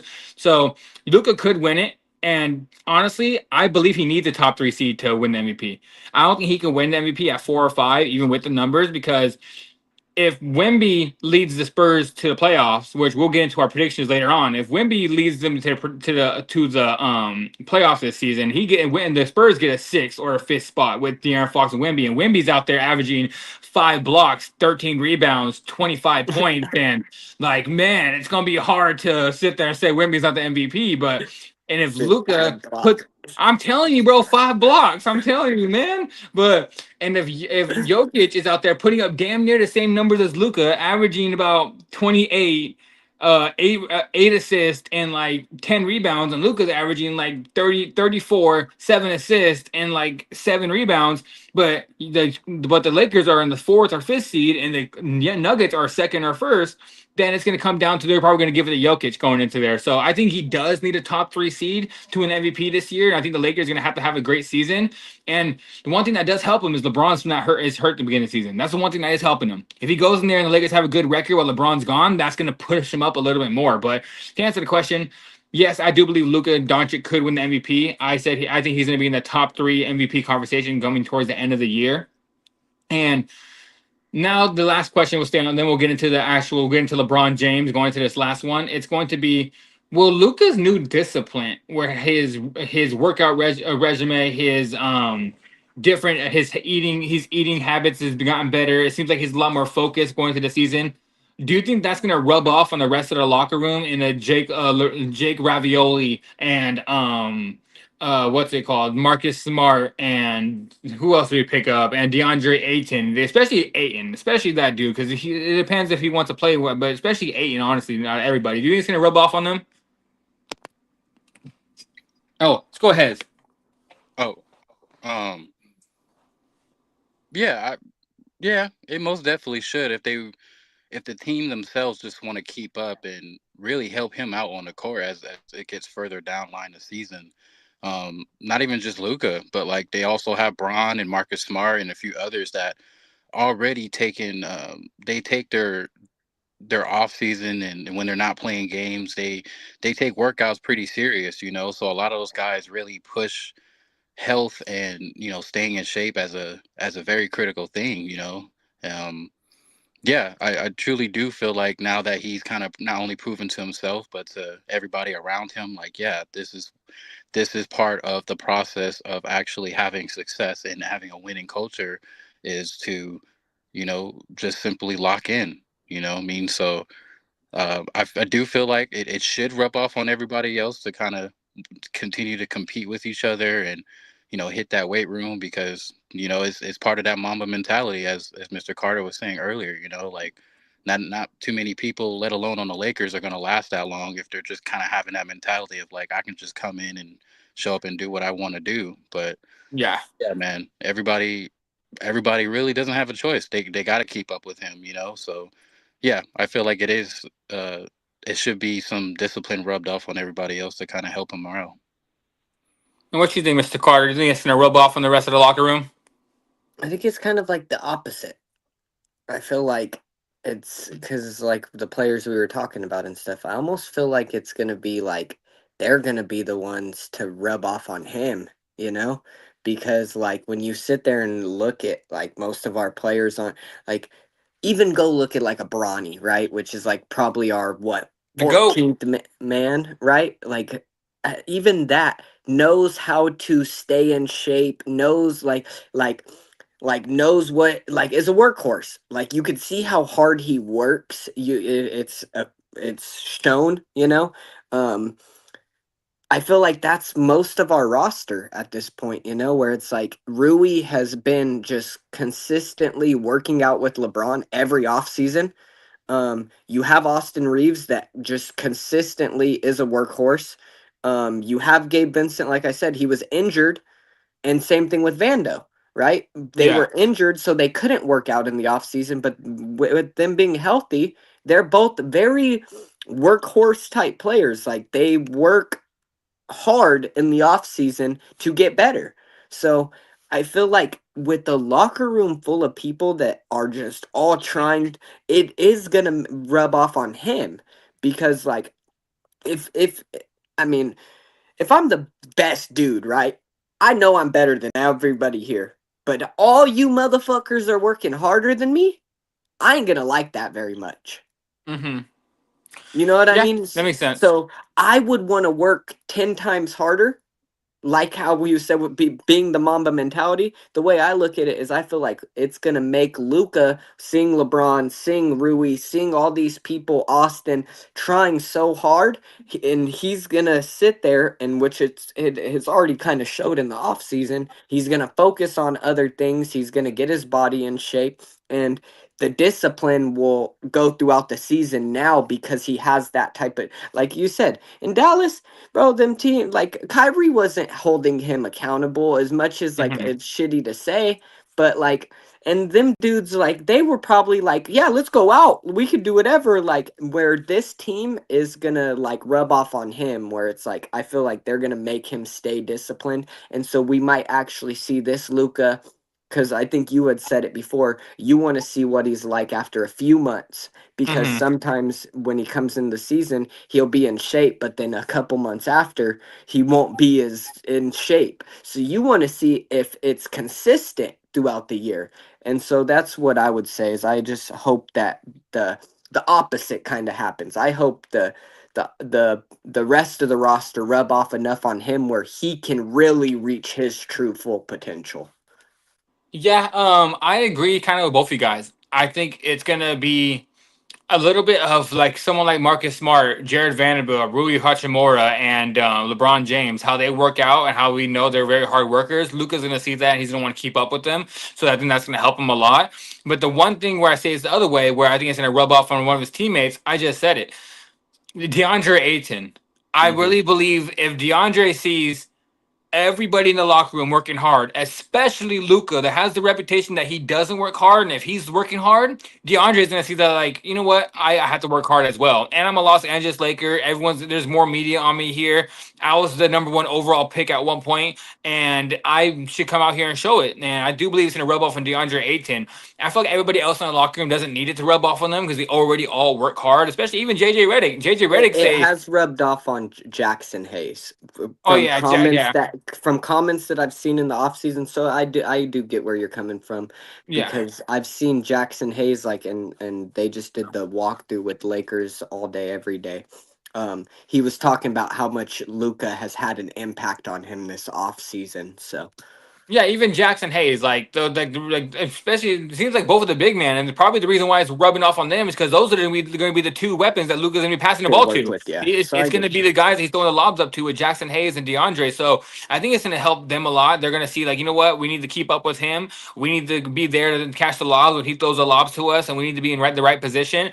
But everybody else in the locker room, I think they arguably work harder than Luka does. And well, I don't know, Luka seems like he's working hard right now, but going into the season, I think it's going to work both ways. I think like we're seeing Marcus Smart, all those guys working hard. Luka's going to be like, you know what, let me keep up with them. And then Jackson Hayes and DeAndre Ayton saying, you know what, this guy didn't work that hard as hard coming into the season, and now he's changed his whole game up. Maybe we need to change their whole game up.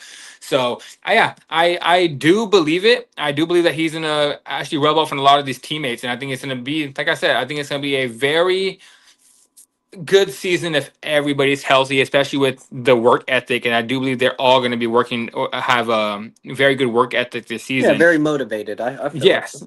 Yeah. And then now I guess there was one question I was on here. I think I passed right by it. Is that I feel like is there somebody that Luka changing up his workout resume and him changing up his eating habits and him getting into shape? Does that kind of remind you of anybody in particular? Let's go with Hez first. Does that kind of remind you of any past player, current player?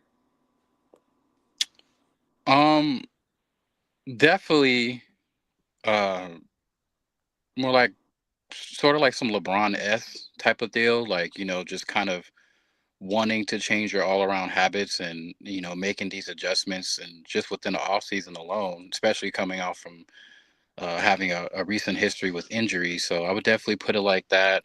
I'm not trying to compare him exactly like that, but almost like how Kobe got when he came back from his Achilles tear, or back even before when he was trying to show everybody that he was the best shape in his life coming into the Olympics, and then uh, Mm-hmm. kind of making like an NFL reference, but the way that he's kind of limit himself from eating certain things and having a specific strict diet, I kind of want to kind of compare it to like a Derrick Henry, like he was Yeah. very strict on what he was eating and intaking a bunch of carbs, but at the same time, like a bunch of not a lot of processed sugars and stuff, and kind of re looking at the list that he was trying to limit himself from eating this past off season, it was almost identical. So I was like, man, that kind of reminds me how locked in Derrick Henry and also transitioning into that new environment altogether. So those are probably the best ones right off the top that I can think. Specifically, like how Derrick Henry is keeping his body in shape in the NFL. So I feel like Luka is pretty much on the right track, and that's pretty much he should stay with that type of mindset if he wants to actually keep it up. Yeah, well, I agree with both those comparisons, especially the Derrick Henry. Like, if you guys know football, Derrick Henry like didn't have the best work. I mean, he was a big guy, but he was naturally just big. But he's like he didn't work out too hard about it. He was had bad eating habits, and then he came back off an injury and then went off. Everyone kind of gave up on Derrick Henry, and then there's just the reason why the Ravens got him. And I look at Derrick Henry, what he's doing now. So that's a very good comparison. What about you, Mr. Carter? I don't really have any person like to compare to, but like I mean, we see it a lot in the like UFC where they talk about the championship like shape, in UFC a lot too, where it's like you could just see the difference, like going the 5 rounds, getting that like actual work in to be able to go 5 rounds is so different than a 3 round fight. So it's just very comparable to that. But then also like just something that JJ has been really, really high on is just saying championship shape, bro. Hmm. Like I think that is the biggest thing that they have focused on in this offseason is like championship shape. Like we cannot just be in good shape. We need to be in championship shape. And the when you compare that, the one thing I could think of is just mostly UFC, where it's like it's Yeah. just the difference between a champion and the person that's the contender is the person that's usually able to go 5 rounds and is in shape. So Yeah, and I would say my comparison going to the season with how Luka switched his whole entire body shape up and how he looks like he's trying a little harder and taking things more serious is Nikola Jokic. When Jokic first came into the league, he was looked at as very soft. He was looked at as he didn't really care, he didn't work out as hard, and it seemed like his potential was going a little bit downhill. And then someone got in Jokic's ear and was like, "Hey, dude, you are a great talent. You just need to get into shape. You need to start believing in yourself." And when Jokic took that to heart, and Jokic started getting into shape, and now he's still a little bit on the heavy side, but he is strong, man. Jokic is so strong, and Jokic had it in him. Coming from two brothers that fight professionally, or two professional fighters, are just as big as him. Two heavyweight fighters that his brothers are. He already knew how to do it. And Luka, with him being around all these great players his whole entire career, and from Real Madrid to Dallas to coming to the Lakers now, he knows exactly what to do. So it really reminds me of when Jokic took that step from really good player to MVP champion. yeah, That's literally what superstar. it Yeah. it literally reminds me of that Jokic turnaround. So if I had to say, it reminds me of Jokic when Jokic started taking things seriously, and as soon as Jokic took things seriously, came into shape, he won an MVP and he won a championship. So I'm hoping that's what translates for Luka Doncic, and maybe an MVP this season, then a championship next season. That's what I'm banking on for Luka Doncic. Now, guys, we will move away from Luka Doncic, and we're gonna go into the greatest Laker of all time. I'm kidding, guys. LeBron James. I, Look,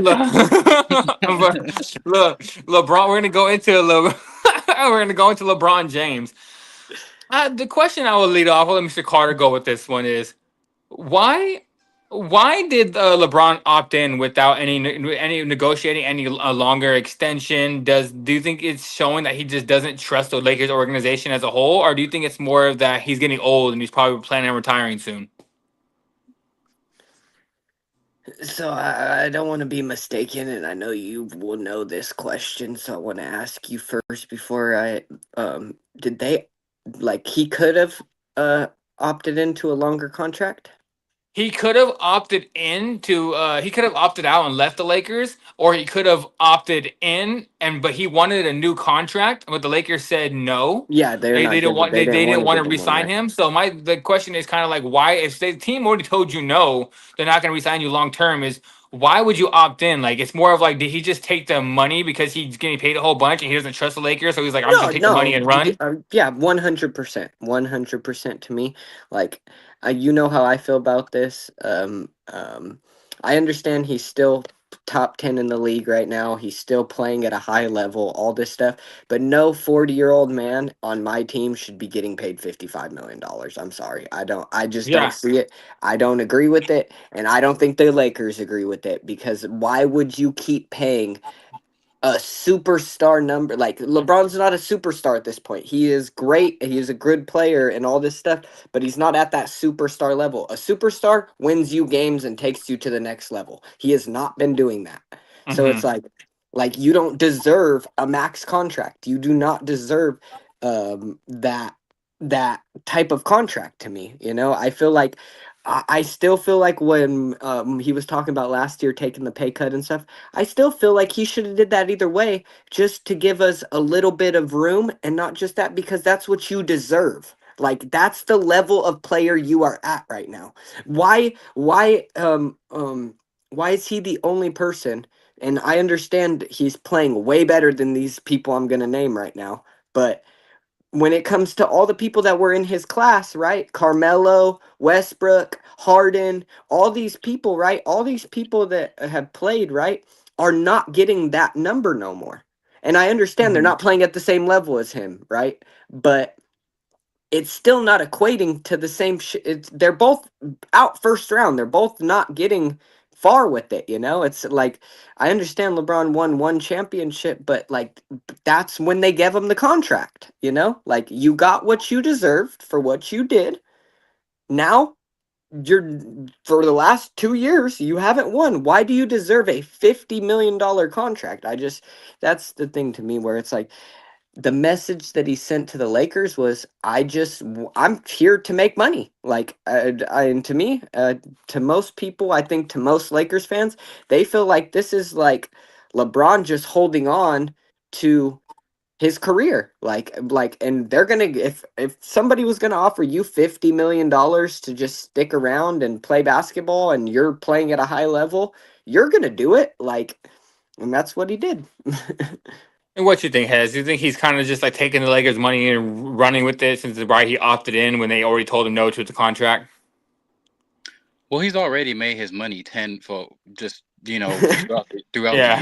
year. Like this would have been like his like third or fourth extension alone since his stint with the Lakers. So, and he knows that he's starting to take it year by year and day by day of what his future will be. So, I mean, how the way is looking at it, he might retire just even next year, because of how the direction of things are going. So, and ultimately he knows the organization is already starting to kind of look ahead, life without him. So rather if he decides to retire in the purple and gold or he decides to go back to where it all started for his last dance. So I feel like it was only right for him to do that. And, it use the rest to kind of acquire other players that are going to build for the future. So, yeah, I just feel like he for once in this type of situation, he knew what he was doing, and it really didn't have to do with the money. He's just kind of trying to think long term of what his if he can keep up with his longevity and what next year is going to bring.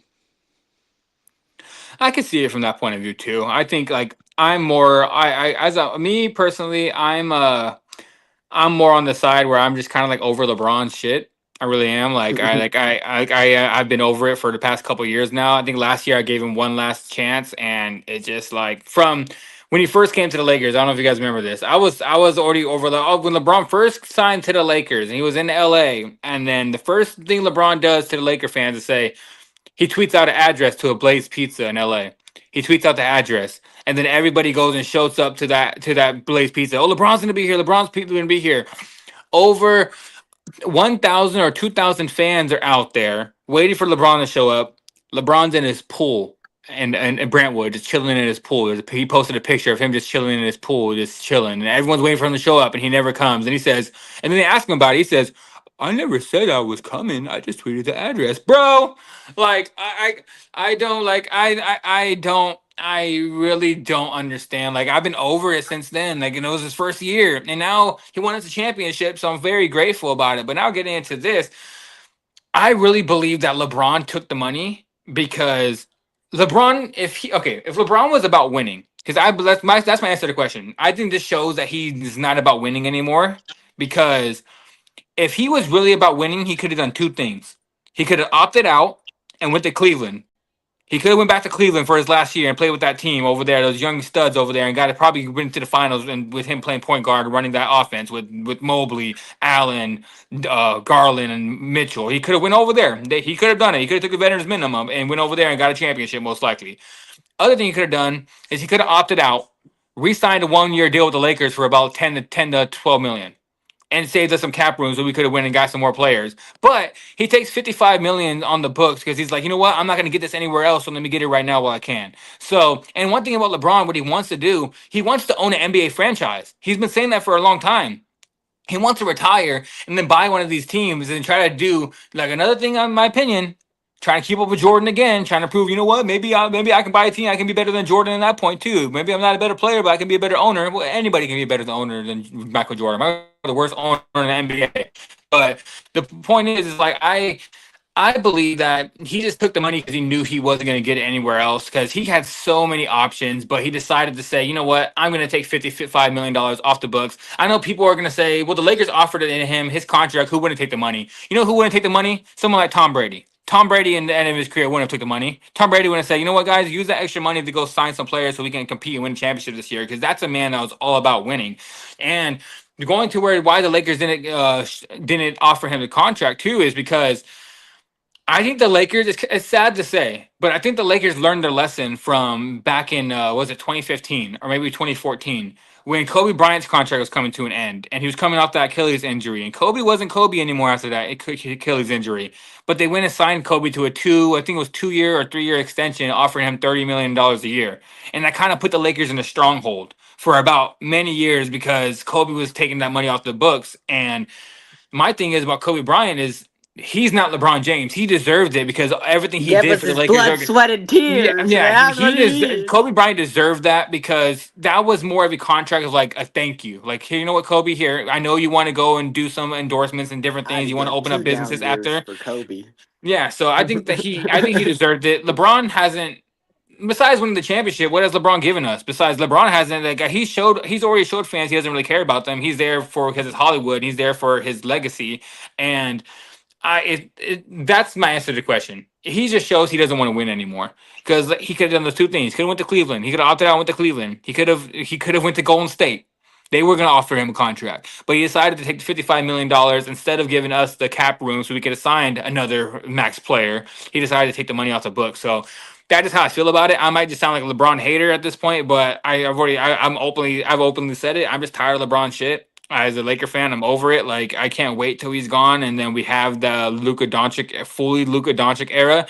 And I put it this way: if Luka never wins us the championship, and I'm just saying that right now, if Luka never wins a championship in LA and he goes his whole career without winning a title, which I doubt that with how good he is, I will still feel more happy with what Luka has done for the Lakers, with him giving his heart and soul, him showing that he loves the Lakers, him showing that then LeBron coming here and just here taking money, doing endorsement deals, signing with Hennessy and saying my second decision. That's where we're gonna get into the next one and doing all that stuff. I'm just tired of LeBron, man. I really am tired of LeBron. And now I just want to get into this next topic where I just said the second decision, where he went out there and put out that little teaser trailer of him walking in and says second decision. If you guys are brand new and you guys are kind of on the younger side, you guys don't know about the first decision. They had a 30-minute TV show, basically a 30-minute show on ESPN, I believe it was, and it was called The Decision. And it was LeBron sitting there talking. I can't remember who the reporter was, but he was sitting there talking to him. And at the end of it, he says, I'm taking my talents to South Beach. And he went to Miami. And it was a big thing where LeBron left Cleveland and went to Miami, which I'm just like, dude, why'd you have to make it into a giant spectacle? Like, you really did Cleveland dirty like that. But he left to Miami, and that was the first decision. So now he puts out a thing, he says the second decision. And everyone is speculating two things: that he's going to go back to Cleveland or he's going to retire. Hez sent me it, and I don't know if Hez sent me it or I sent it to him. Vice versa, either one of us. I was asked like he's gonna retire, and me and him were both saying year 23. It makes sense. He's number 23. Retire year 23. So you can do your final farewell tour. And I'm sitting there all night, just like every other Laker fan was, just like every NBA fan was sitting there waiting, like, oh, the next day, oh my gosh, what's LeBron's decision gonna be? What's LeBron's decision gonna be? And then we get the SVSP, and then we get the Hennessy deal. And then we get this, it was just a trailer promoting Hennessy, and it was just the dumbest thing ever, I swear, bro. Like, and that's another thing. I'll just leave this question. I'm already talking about it, and I'm already getting mad about it, so I might as well just get into it. Where that pissed me off more than even the first thing with the Blaze Pizza thing. Like, that was just more of like, bro, you are playing with people at this point. Like, yes, you're not the number one player in the whole NBA, but you know you can still, you know who it reminded me of? You know who it reminded me of, but I don't like this guy either, how his ego is? It reminded me of Aaron Rodgers. It reminded me of Aaron Rodgers just knows he's not as good anymore, but he's just trying to keep his name in the media because he knows everyone's going to go crazy for every single thing he says. So when LeBron put out that second decision, everybody thought he was retired. Literally, the betting odds said he was gonna retire. There's a guy that's suing LeBron James right now in the NBA because he went and bought courtside tickets when he spent a whole bunch of money on the tickets for the last game of the season because he's like, I'm gonna go watch LeBron play his last season, the last game of his career, and then he goes on and says it's the Hennessy deal.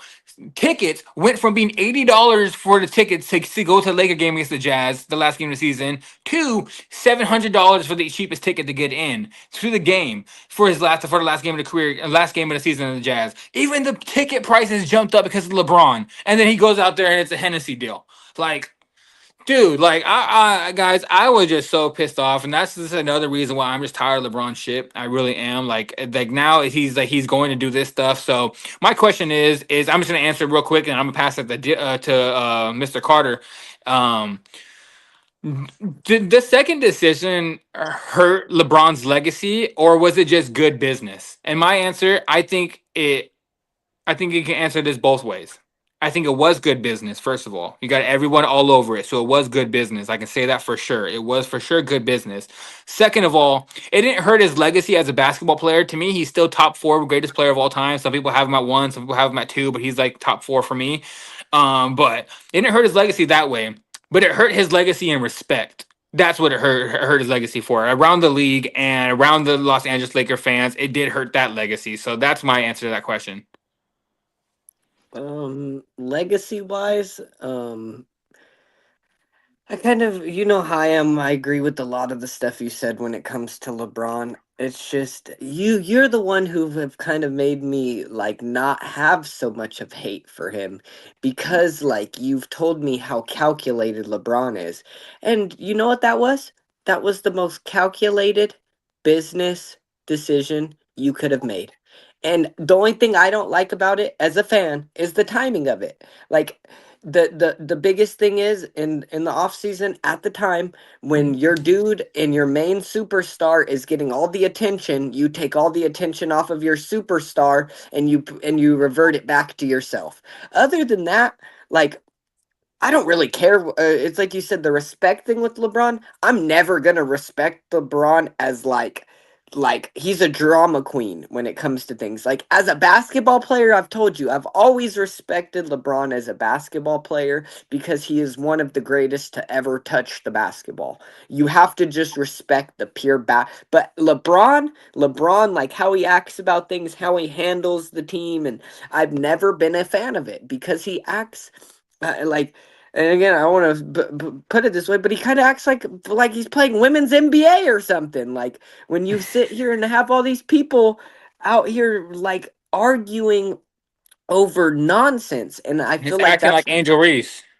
exactly, you get my point. It's just like it's always some drama story, and that's what this was for LeBron. But it was the most calculated shit ever. Like for Hennessy, like if you really take it and sit back and look at it from like a business point of view, like he is a genius. Like LeBron is a marketing genius, and Hennessy, what he was doing, that was smart as shit. But I'm not.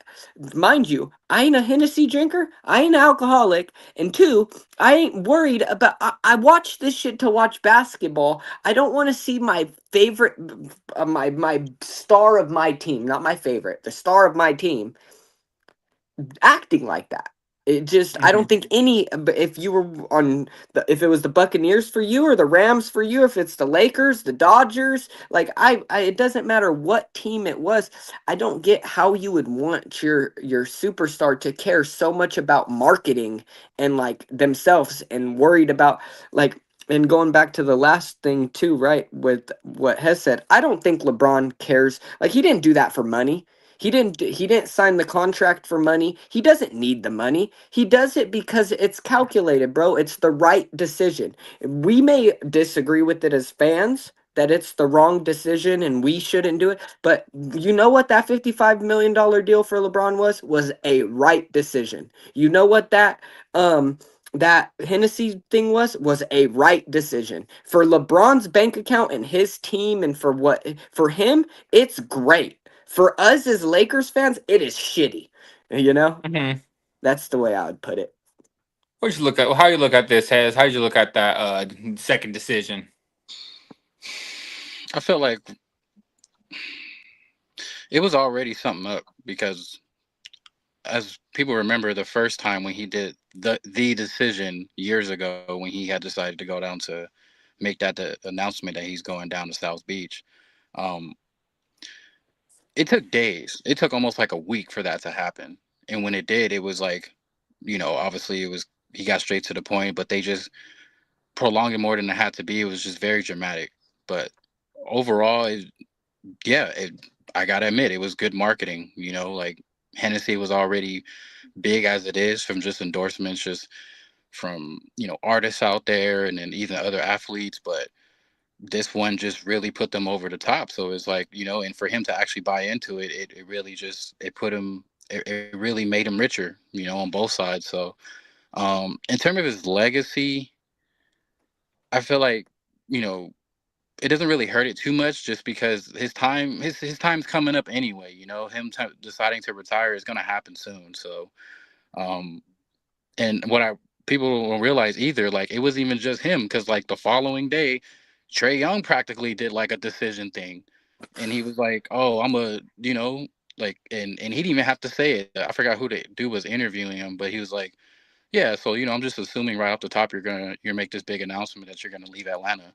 And he was just like, "No, like actually I was gonna same thing. Like I'm choosing to opt into to go with this brand as well." So I was like, okay, clearly this is like some type of trend going on with like big superstars in the league. So but overall, it was definitely good marketing. So I can't be mad at it. I mean, I'm not really much of a drinker either, especially Hennessy.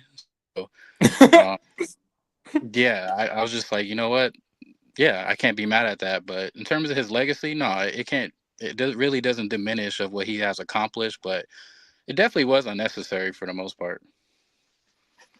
I can like I agree with that. Like I agree with it was a calculated decision, perfect business move. Like that was probably the most watched sponsorship commercial in probably a long time because everyone was waiting for it. Everybody, even people that didn't watch basketball, was waiting for that. Like, so it was a good business decision. I just one thing has said is the perfect way to say it. It was just so unnecessary, especially with all the talk how him and the Lakers didn't like each other. They were getting to beef in the season and how people were speculating that he's leaving, and and then the whole Maverick Carter thing when Maverick Carter is opening up the Euro basketball, the World Basketball League, different thing he's doing over there, and LeBron just with that part too. Like I just felt like there was just so much that went on this offseason just for him to end it off like that, like, oh, second decision, Hennessy deal. Controversy sells. Like Controversy sells. That's what it yeah, is. it was just so unnecessary.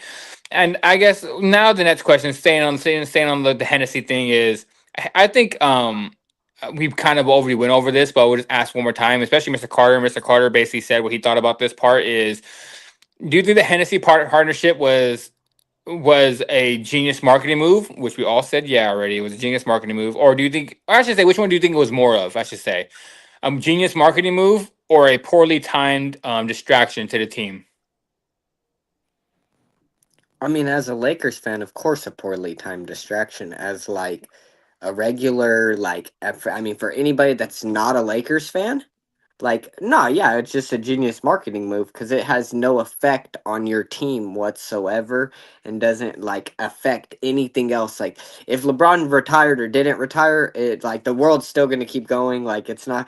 The only thing is just like you said, the poorly timed thing, right? Where it's like it definitely was poorly timed based off of just when you did it with the Lakers being in off season, and then something I don't think we had brought up at all was how DeAndre Ayton did mention that like he hadn't even like talked to LeBron at all. Mm-hmm.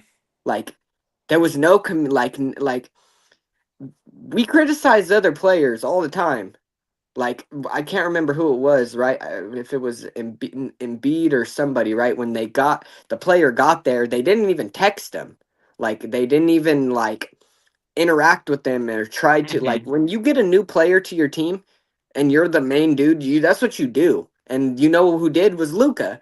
And LeBron didn't even like text Ayton and stuff. So it's like when you're not and Aiton's like, yeah, LeBron's a busy person, he's not going to throw LeBron under the bus, of course, but it's like, but then think about you as Ayton, right? And you're playing on this team, and then now you're seeing like LeBron hasn't even responded or to hit you up or like congratulated you on being a Laker, and now he's out posting that shit. Yeah. I'd be a little frustrated. I'll tell you that as a inside Lakers person, like as a person on the team or like anybody, like JJ. But JJ, you seen what he said. Like Yeah. they all just think They it's already. smart because it's business. A lot of them think it's business. But like I brought up the Ayton thing just because like everybody else understands LeBron but the new players don't. You know what I mean? Like not everybody understands what that comes with and all that. So when you have a new player on a team like that and you haven't hit him up and then you're out here posting last decisions and shit, like I think that's a little wild when you haven't even texted your player. Yeah. What do you think, Hez? I mean, as I said, like it's arguably probably the biggest business decision that Hennessy has made. Especially not just pulling off any athlete, but just a mega superstar at that. And having LeBron and getting him to buy in and doing it. So, but on the contrary, like I said, it just didn't need to be dramatic as it was, and could have just promoted it like how Bron did with his damn tequila and stuff in recent years. So I'm just like, dude, at the end of the day, it's just alcohol. Like, so now what are you really trying to promote to the masses in that way? So, you know, Mm-hmm. overall, it's just like I said, it really is it truly was a distraction because it's like, man, the season's literally about to start, and like this is what the breaking news is gonna be and stuff. And like I said, I kind of felt like something was fishy because the dude literally just made that promotion to hype up the decision like not even the day before. The difference Yeah. was when he did the decision the first time. It was like I said, it took days. It took almost a week for everybody to be like, man, like what is he gonna really announce? So the fact that it was a last minute promotion thing and then ended up becoming that, yeah, it totally was just a distraction. Like, but obviously, props to Hennessy for coming up big. But it's like, man, come on, like you could have. It didn't really need to be just that. You could have just promoted it on your page, just like, yeah, like like Yeah, why any. not just do a regular post like you said, Like why not just I mean you could definitely they already collabed already. They already have a collab out. I'm pretty sure it sells them more liquor already, but like they had to do something unnecessary like you said. Yeah, exactly. Yeah. You guys already know how I'm going to this. I thought it was a huge distraction. I especially like I not not to like I agree. I agree. It was a great marketing move. It was. It was a genius marketing move, but I feel like it's more a distraction. There's only two people I read on the by someone said two people that knew that the decision was going to happen. That was on the Lakers. Only actually three people that knew. The ownership knew what it was. They knew already. JJ knew already, and Luka knew already. Those three people knew what the decision was already because he told them before it came out, "Hey, this is gonna come out. There's gonna be some news, but I'm gonna be here. This is just he." So they knew, but the people it was a distraction for was everybody else on that team. Everybody else, it was a distraction on that team for because when they first saw it, I guarantee you, none of them have the notifications on about LeBron's Instagram when he posts. I know everything LeBron posts. And nobody got the notifications on for LeBron probably. So what they first way they knew is their boys or their family texting them saying, "Hey, LeBron's retiring. LeBron's retiring." And blows up their phone for literally like a whole hour, probably an hour and a half. They're sitting there like, "What the fuck's going on? Is LeBron retiring? What's going on?" They're thinking the same thing as Aiton's us. sitting there like I just signed with this Yeah. team, man. Oh, yeah, he didn't Just tell like me what you. I just saw him. But then it probably mellowed down for the Lakers after like a hour and a half, because I guarantee they probably texted knowing the players. It's like if I was the players, what I'm doing, The group they chat. have a group chat. I'm texting the group chat, "Hey bro, like what's going on?" Like, or texting JJ, like, "Hey, is LeBron really leaving?" Texting Luka, "Is LeBron really leaving?" And they probably had to clear it up, like, "No guys, it's just Hennessy, it's marketing." But for that hour of deception of getting all these messages And from then your you guys family, say yeah, shit.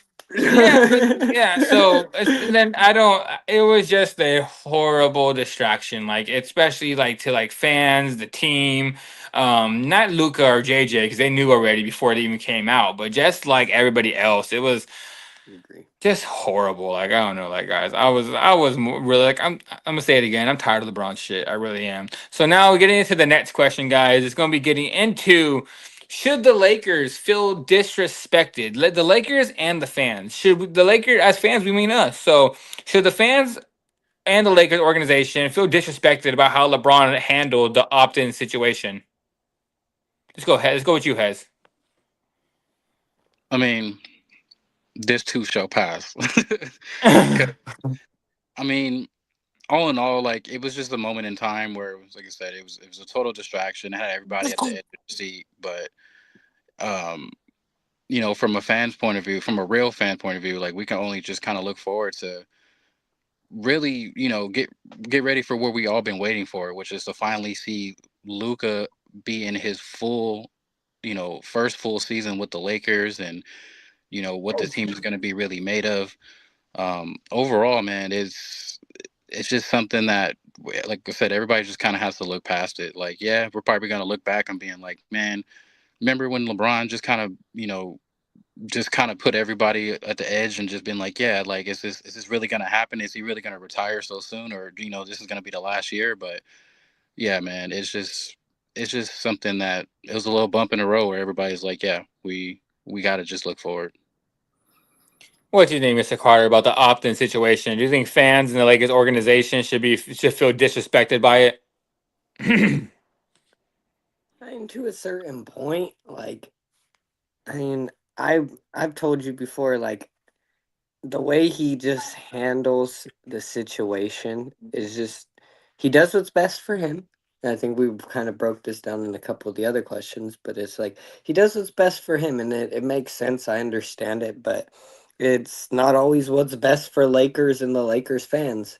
So it's like I would just be happy, like, when it's a time without LeBron, you know, like how he said, like I was the most excited about Luka because I knew like I have a new guy to go for on my team that's the main dude. Like I was a big AD dude, but I just always knew he wasn't like to be fair, it's like he's not better than LeBron. Like it's just and that's like yeah, he has had his moments for sure, but as an overall player, he's not better than LeBron. And Luka is that person that could either be better or that level. You know what I mean? Mm-hmm. And has the stuff that I like. So, yeah, I mean, I would feel disrespected as a Lakers fans just because of just the way he's handled the last couple years in general and just went about it nonchalant. Like I think that's what Hez was kind of saying. Like even with the Hennessy thing, he just has like a nonchalant attitude about it now. Like it's like I almost knew he wasn't gonna retire because like I knew he wasn't going to retire because you could just tell by the nonchalantness. Like if he was going to retire, he would have just came out and said, I'm going to fucking retire. This is going to be my last year, like how Hez said. Like he's not going to just like, oh, I'm going to set this up for this. Like when you seen him set something up, there was something that to me that was like fishy about that too. It's just the same thing with the opting in and stuff. He's just doing whatever it seems best right now for him, you know? Which is Yeah, that's disrespectful to Lakers as much as people may not agree with it because he's such a great player, but it is. It's disrespectful as shit. I'm gonna say yes. I think the organization and the Lakers fans should be disrespected by it. With like the whole entire thing of how he pouted over the whole entire season, the off season about it. Like he Mm-hmm. was pouting about it. He was like I forgot exactly the tweets he put out, but he was putting out like some cryptic tweets about like just pouting about it. The other thing about he's tweeting like things where he knows it's gonna start the pot again, where Maverick Carter is gonna start this basketball league, and he goes out there and tweets like, "Oh, meeting up with they're all meeting up with the agent of Jokic, and everyone's thinking Jokic is gonna come to LA, but no, it's because they're starting the basketball league. The Maverick Carter is starting, and it's just." I feel like this is probably the most offseason distractions LeBron has had with the Lakers organization since he's been with the Lakers. He's just been like he's usually always on focus with the offseason. He's usually just out traveling or he's working out. This time it's like he's doing business deals, he's doing a whole bunch of stuff, and I feel like he's doing it mainly like this because he's like, you know what? Lakers don't care about me anyway. Why should I care about like trying to stay quiet and not causing distractions? So I feel like it's almost like him getting back at the Lakers for not extending him because he's already pouting that he's not the best player anymore about it. But yeah, I am just going to answer that question. I think we should feel disrespected. I feel like he handled the whole situation wrong, and I believe that he's not going to be a Laker after the season. I think it's already shown that he's going to be probably back in Cleveland, or he's going to retire after this season. So now, guys, the next question is going to be, so now I'm just gonna skip that question because we already answered it at this point. The next one's gonna be: do you think can Luka and LeBron coexist at their best this season, or do you think the egos and the playing style is just gonna clash going into this next season, or do you think with the full training camp they're gonna be able to actually truly coexist this year? Let's go with you, Mr. Carter. It's just the same thing as last year. Maybe if it was like a different players and stuff, they wouldn't be able to coexist. As much as LeBron has acted like a diva, and he does all the time about certain things, when it comes to the season, he still does play good. He does show up. He still can ball just like better than 90% of the people in the league. So I don't see it being too much of an issue when it comes to like actual play, right? Where it's like I know it's frustrating and it has to be for certain people, but like Mm-hmm. Luka's very easygoing. LeBron's very easygoing when it comes to that type of stuff. So I don't see them both being the super egotistical person where it's like they're gonna clash. Like I don't see Luka being like, "Well, why the fuck did you do that?" Or like, like he's not gonna be mad at him for the Hennessy thing, or like. So I don't see it being like something where they're not gonna want to pass. Like remember when you were seeing like Westbrook and KD, like Mm-hmm. the styles started to clash because they were mad at each other and stuff, and they weren't liking the way certain they were playing at times. And I don't see that ever becoming really an issue, just because, like I said, mainly too is like LeBron's not going to be playing as much, especially starting off the beginning of the season, and then after that, it's like you just plug them in. LeBron has always been the player his whole career, and I feel like Luka, you could throw them on any team in this entire league, and they could fit the system. You get what I mean? So it's like Mm-hmm. I don't see them being a system problem, really. Yeah, Right. what you think, Hez? Do you think they're gonna coexist well, or do you think it's gonna be like a little clash in styles? Yeah, I'm gonna have to concur, man. I don't really see it as a big problem at all. I mean, they both have that similarity of both being really unselfish players, and they both have, their game is just like almost the same when it comes down to getting everybody involved, or if they kind of just have to be that dog and take initiative to really take over the game, to score. So that really is a plus when it comes down to this team. And obviously that's the biggest question mark going forward is, who's the other guys, as Shaq would say, that's going to step up and actually take advantage of these open looks that they're getting them all night. So with Luka really running the ball most of the time up the court, you know, Mm-hmm. he has eyes in the back of his head. He doesn't even have to look at you to know where you're at on the court.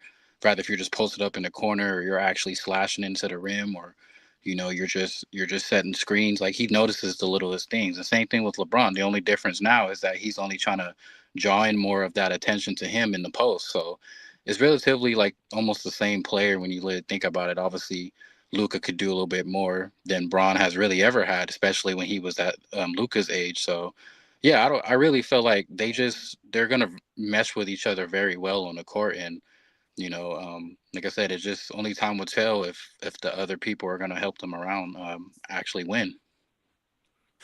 Yeah, I agree with both of you guys. I do believe it's going to be. I think they're going to coexist very well. I think LeBron's been waiting for himself to be able to play off the ball a little bit more, and especially at this age, I think LeBron wants to post up a little bit more, and he wants to have his back to the basket, drive when he needs to drive, and cut to the basket, and if somebody else handling the ball while he plays off the ball. And LeBron's been kind of turning into like a catch and shoot player as a little bit going over the year. He likes catching the ball, he likes shooting, and yeah, I think they're going to coexist well. As I do believe Luca is going to run the offense. I do believe Luca is going to run the offense, and I do believe that LeBron's going to play off ball. And I do believe that when Luca gets off the court, LeBron probably might stay in a little longer, or vice versa, and then they can handle the ball, and they'll go back and forth with running the point guard position because there's going to be times where Luka's going to get the ball to LeBron in the post, and then LeBron's going to post up. They're going to double him. Then he's going to kick it out to Gabe Vincent, or he's going to kick it back out to Luka, and Luka's going to pull up a three.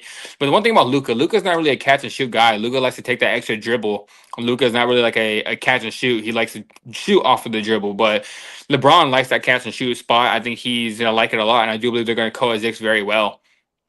So it looks like we're all in agreement on that. I don't think they're going to clash at all. I think they're going to Luka like loving LeBron growing up. I feel like it helps him even more. Him being a fan of LeBron, so that's going to help a lot. Now we're getting into our front office. We have about like 4 front office talks about the Lakers. Then we're going to get into our last 3 topics, where that's going to be our NBA Finals predictions, our NBA awards predictions, and then our sleeper team of the year. That's going to be our last 3 topics. But we're going to get into the Lakers front office real quick. The Lakers front office is like one thing they've been doing is prioritizing the future. That's what I kind of am liking a little bit. They're prioritizing the game after LeBron. They're not trading away as many picks. But the question is, do you think the Lakers should go all in this season and go all in to win the championship while like LeBron is producing, or do you think they should just protect the future cap space for that 2027 free agency that's going to be very wide open? Let's go with you, Mr. Carter. I mean, definitely, like with most Laker fans, I feel like they want us to compete every year, no matter what. But it kind of comes back to like what I was saying with the Mozgov thing in the beginning, where it's like that's just because most Laker fans are unrealistic, like me, and super optimistic, and we're like, we want to win it every year. Like that's just we're Cowboy fans. Yeah, we get like greedy with it almost, you know. And to me, I feel like when it comes to that, like, yes, I told you, to me, if LeBron wins a championship with his son, like, he goes a lot higher up on my list just for that alone, like, just legacy wise. So I can understand why, like, they're trying to still win. But I mean, of course, you're gonna want to win with Luka no matter what. But I still feel like they're. I told you my personal opinion would be the next 2 years. Like I like not this year, not the 2 years after this. So what? This the 2025, 2026, 2026, 2027. So 2027, 2028 would be like where I would be at of like a realistic where like I feel like that's where the Lakers are trying to set themselves up. Because I was listening to Trevor from Lakers Nation the other day, and he was just breaking it down how like with how we're set up for the future, like with how our contracts are all set up, how with the new TV deal, and like the way everything rolls over the next 2 years after this, like we're in with Luka to build around as our main piece. Like I mean, you could take anybody else. Luka is your main piece, and building every around him in the next 2 years. Yeah, it's the future that we're most focused on right now, because I still think that's the most realistic path to a championship, other than saying let's just go throw everything on LeBron right now, a 40-year-old LeBron, and see what happens. You know, like you definitely want to try, but you don't want to put all your chips on the table. What you think, Hez? Let's go. Sorry, guys. I'm also keeping up with this Bucks game. Just probably like Hez is probably keeping up with this Bucks game. The Bucks just forced a fumble. Then they stopped them on 4th down. So it's still 7-0 right now for the Lions. But Buccaneers are getting some key stops. They just need to score. But what you think, Hez? Do you agree with Mr. Carter about? Do you think we should just be smart and wait for keep that cap space open for 2027, or do you think we should go all in this year while LeBron's still producing? Kind of reminds me like, it's a little bit off topic, but kind of reminds me like a weed deal, right? Like you can go get it from your guy, and he's be like, "Look, I can guarantee you, I can give you the whole thing tomorrow of this, some fire," or it's just like I can give you a little bit right now, it'll be fire, but I can't guarantee you that tomorrow. But but I can give you some little bit of, some whatever, but I can get you that tomorrow for sure. So it's just like right now they gotta protect it and just ride it out this season because as I said earlier, they could try to add another shooter to that gets waived from another team and just, get them for less. And it's just like, all right, yeah, like maybe that could just hold it down for a while. But um, we already have, like I said earlier as well, we have a good mixture of vets and youngs and talent on this roster already. So as long as everybody just stays connected, man, and we could potentially be a deep team if everybody can just really do their part and just do what they're asked for. So um yeah, I would just say they got to protect it right now, because hypothetically, if this is LeBron's last year or going into next year, then we have all the pieces that we need, including draft picks and extra money, to go out and go grab that other superstar to team up with Luka, and and look very much into the future. So, yeah, I just feel like they don't really need to go crazy this year, and just kind of slowly add on to what they already have. Yeah, I agree with both you guys. I think we should hold off on trying to go all in, because one thing we don't want to lose is we don't want to lose our future draft picks, and we don't want to lose that cap space that we have, because there's not that many reliable options that we can go to. I mean, there's one player I would like to get if we can get him, but I really doubt it. If we can get him, I am fully on board, and that's Giannis. If we Yeah, could somehow, I'd give you anything. I'd yeah, give if we, you if we I'll could, throw my whole future away for yeah, just Luka if we and can, if that's Giannis. the only way I would give up Besides cap that, space with picks is Giannis Antetokounmpo. Like if he wants to come to the Lakers and he's like, I want to be a Laker with Luka Dončić for the future, guys, go all in and give it. But yeah, besides take that, my team. yeah, but like besides that, I'm gonna say that I would like to that 2027, because in 2027 they're gonna have a lot of free agents open. Like Jokic is gonna be a free agent, and you already see he's kind of getting into it with the team over there. Giannis is going to be a free agent probably this next coming season, but we don't know if he's going to sign another extension. But there's going to be a lot of great players coming up in that 2027 that's open that we could team up with Luka Doncic. So I would say I agree with you guys. I think we should save for the future, not go all in, because at the moment, as a Laker fan, I don't even want LeBron to get another championship. So what's it called? I think we should just like just go do okay. Make sure LeBron doesn't Nah, tie Kobe. bro. Make sure Sheesh, LeBron I don't doesn't tie care. I Kobe don't Bryant care with if it's. I don't championships. care if it's Ben Simmons, like he said, bro. If we win a championship, we win a championship, baby. Right. But now staying with the front office, guys, as a fan. So all of us might have different ways of thinking about it, but I feel like we're both are all on the same track with the new ownership coming in, with Bill Walters being the new owner. If you guys don't know Bill Walters, Bill Walter owns the Dodgers right now, and when he took over the Dodgers, it seemed like he ended up turning into a winning organization. He owns another team. I can't remember the other team he owns. He owns two teams at the moment, and he's also a part of that partnership with Todd Bowley that owns Chelsea, the team in England, my favorite team. He also is in the ownership with them.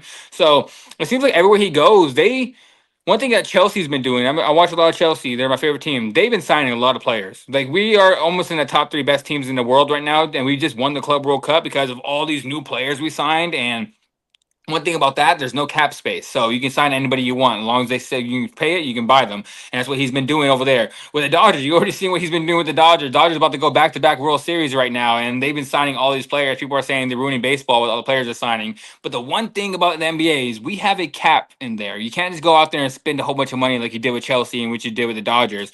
But as a fan, I'm gonna go with you first. Is with this new ownership coming in, do you have confidence in the front office at the rising after what's been happening this offseason, or do you think it's more of like falling, like you're kind of losing confidence in the front office?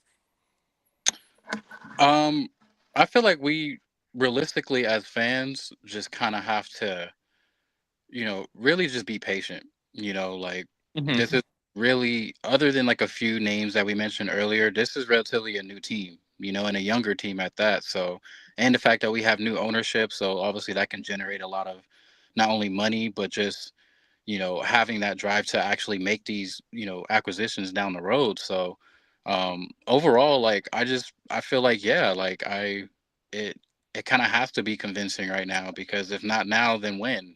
So um I feel like they are really making a push so far, that they're doing the best they, from ownership to GM to anybody that runs the organization. They're really trying their best right now to trying to figure out these pieces that's going to complement Bron and Luca. um Hmm.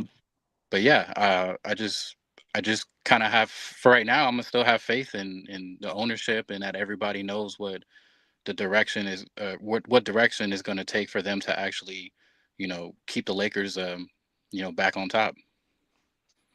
What do you think, Mr. Carter? Do you have your confidence rising, or is it falling after this couple offseason moves we were making? There's a few things that made it a little bit higher just because like I like the fact that they committed to JJ, right? Like I mean, I understand it's hard to do especially after first year, but like I hate the we were going like 1 year we're going to have this coach and this coach is I hate that. I've always hated that for teams like it's the same thing I was going to try to mention before this too was like the cohesiveness of our team, like another reason why for the long term aspect of things I would want us to like to stick to long term instead of short term is because you've seen it with OKC, you've seen it with the teams that have won recently, that you need cohesiveness to win. You can't just change people every year and just expect to win. Like it doesn't work that way anymore. Like maybe 10 years ago you could do that, but you can't do Mm-hmm. that anymore. Yeah. And that's the one thing I feel like the front office has been very clear on this off season is like we're gonna try to build around like they kept the main dudes that have been together for a minute now. They built around them instead of saying we're gonna get rid of five guys. We're gonna keep five guys and we're gonna build around those five guys and like started to like build cohesiveness, keeping the same people, keeping the same coach. And then with the new owner, I mean, I think we talked about this a little bit. Um, was that they're just going to be not be able to with the players with the cap, but like everything else when it comes to the facility, when it comes to like just the money wise, they're going to put so much more money into training. And when the Lakers already had such a good facility as it is, like I think it's just going to be better. So like with the ownership taking it more serious. Rob seems to be taking it more serious.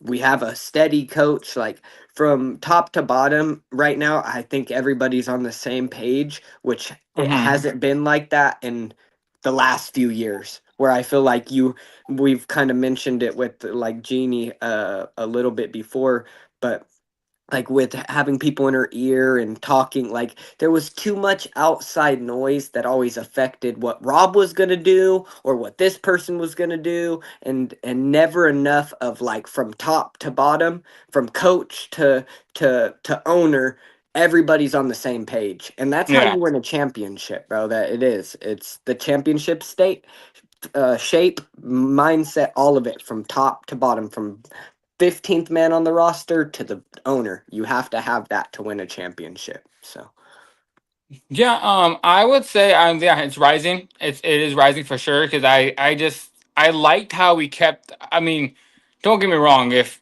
we couldn't get if we couldn't get Ayton, I would have said maybe trade some people away so we can get a big man. mhm. Just because I don't want to go and just blow this season away. I would like to probably compete in LeBron's last year, but I would say it's rising just because they are staying packed. They're not backing down. Bill Walter seems like after he already knew who was gonna buy the team, so he said, "Make sure you guys don't trade my team away. Make sure you guys keep our picks. Make sure we can do this." Because it seems like one thing about the Dodgers, when I know Bill Walter's mainly from the Dodgers, is that they know how to build from the inside. Yes, we've bought a lot of players, but players like Pajes, players like Will Smith, players like Develop, Gavin Lux develop that we them. Yeah. traded. We have a lot of development players in our lineup besides just the stars. Yeah, we signed stars, but that bottom half of that team, like Max Muncy and them, they're developed by us. Like they are players that are developed by Dodgers, and he knows that. So he knows the draft is important, and I do believe that he's going to get a lot of development players, and also sign stars. So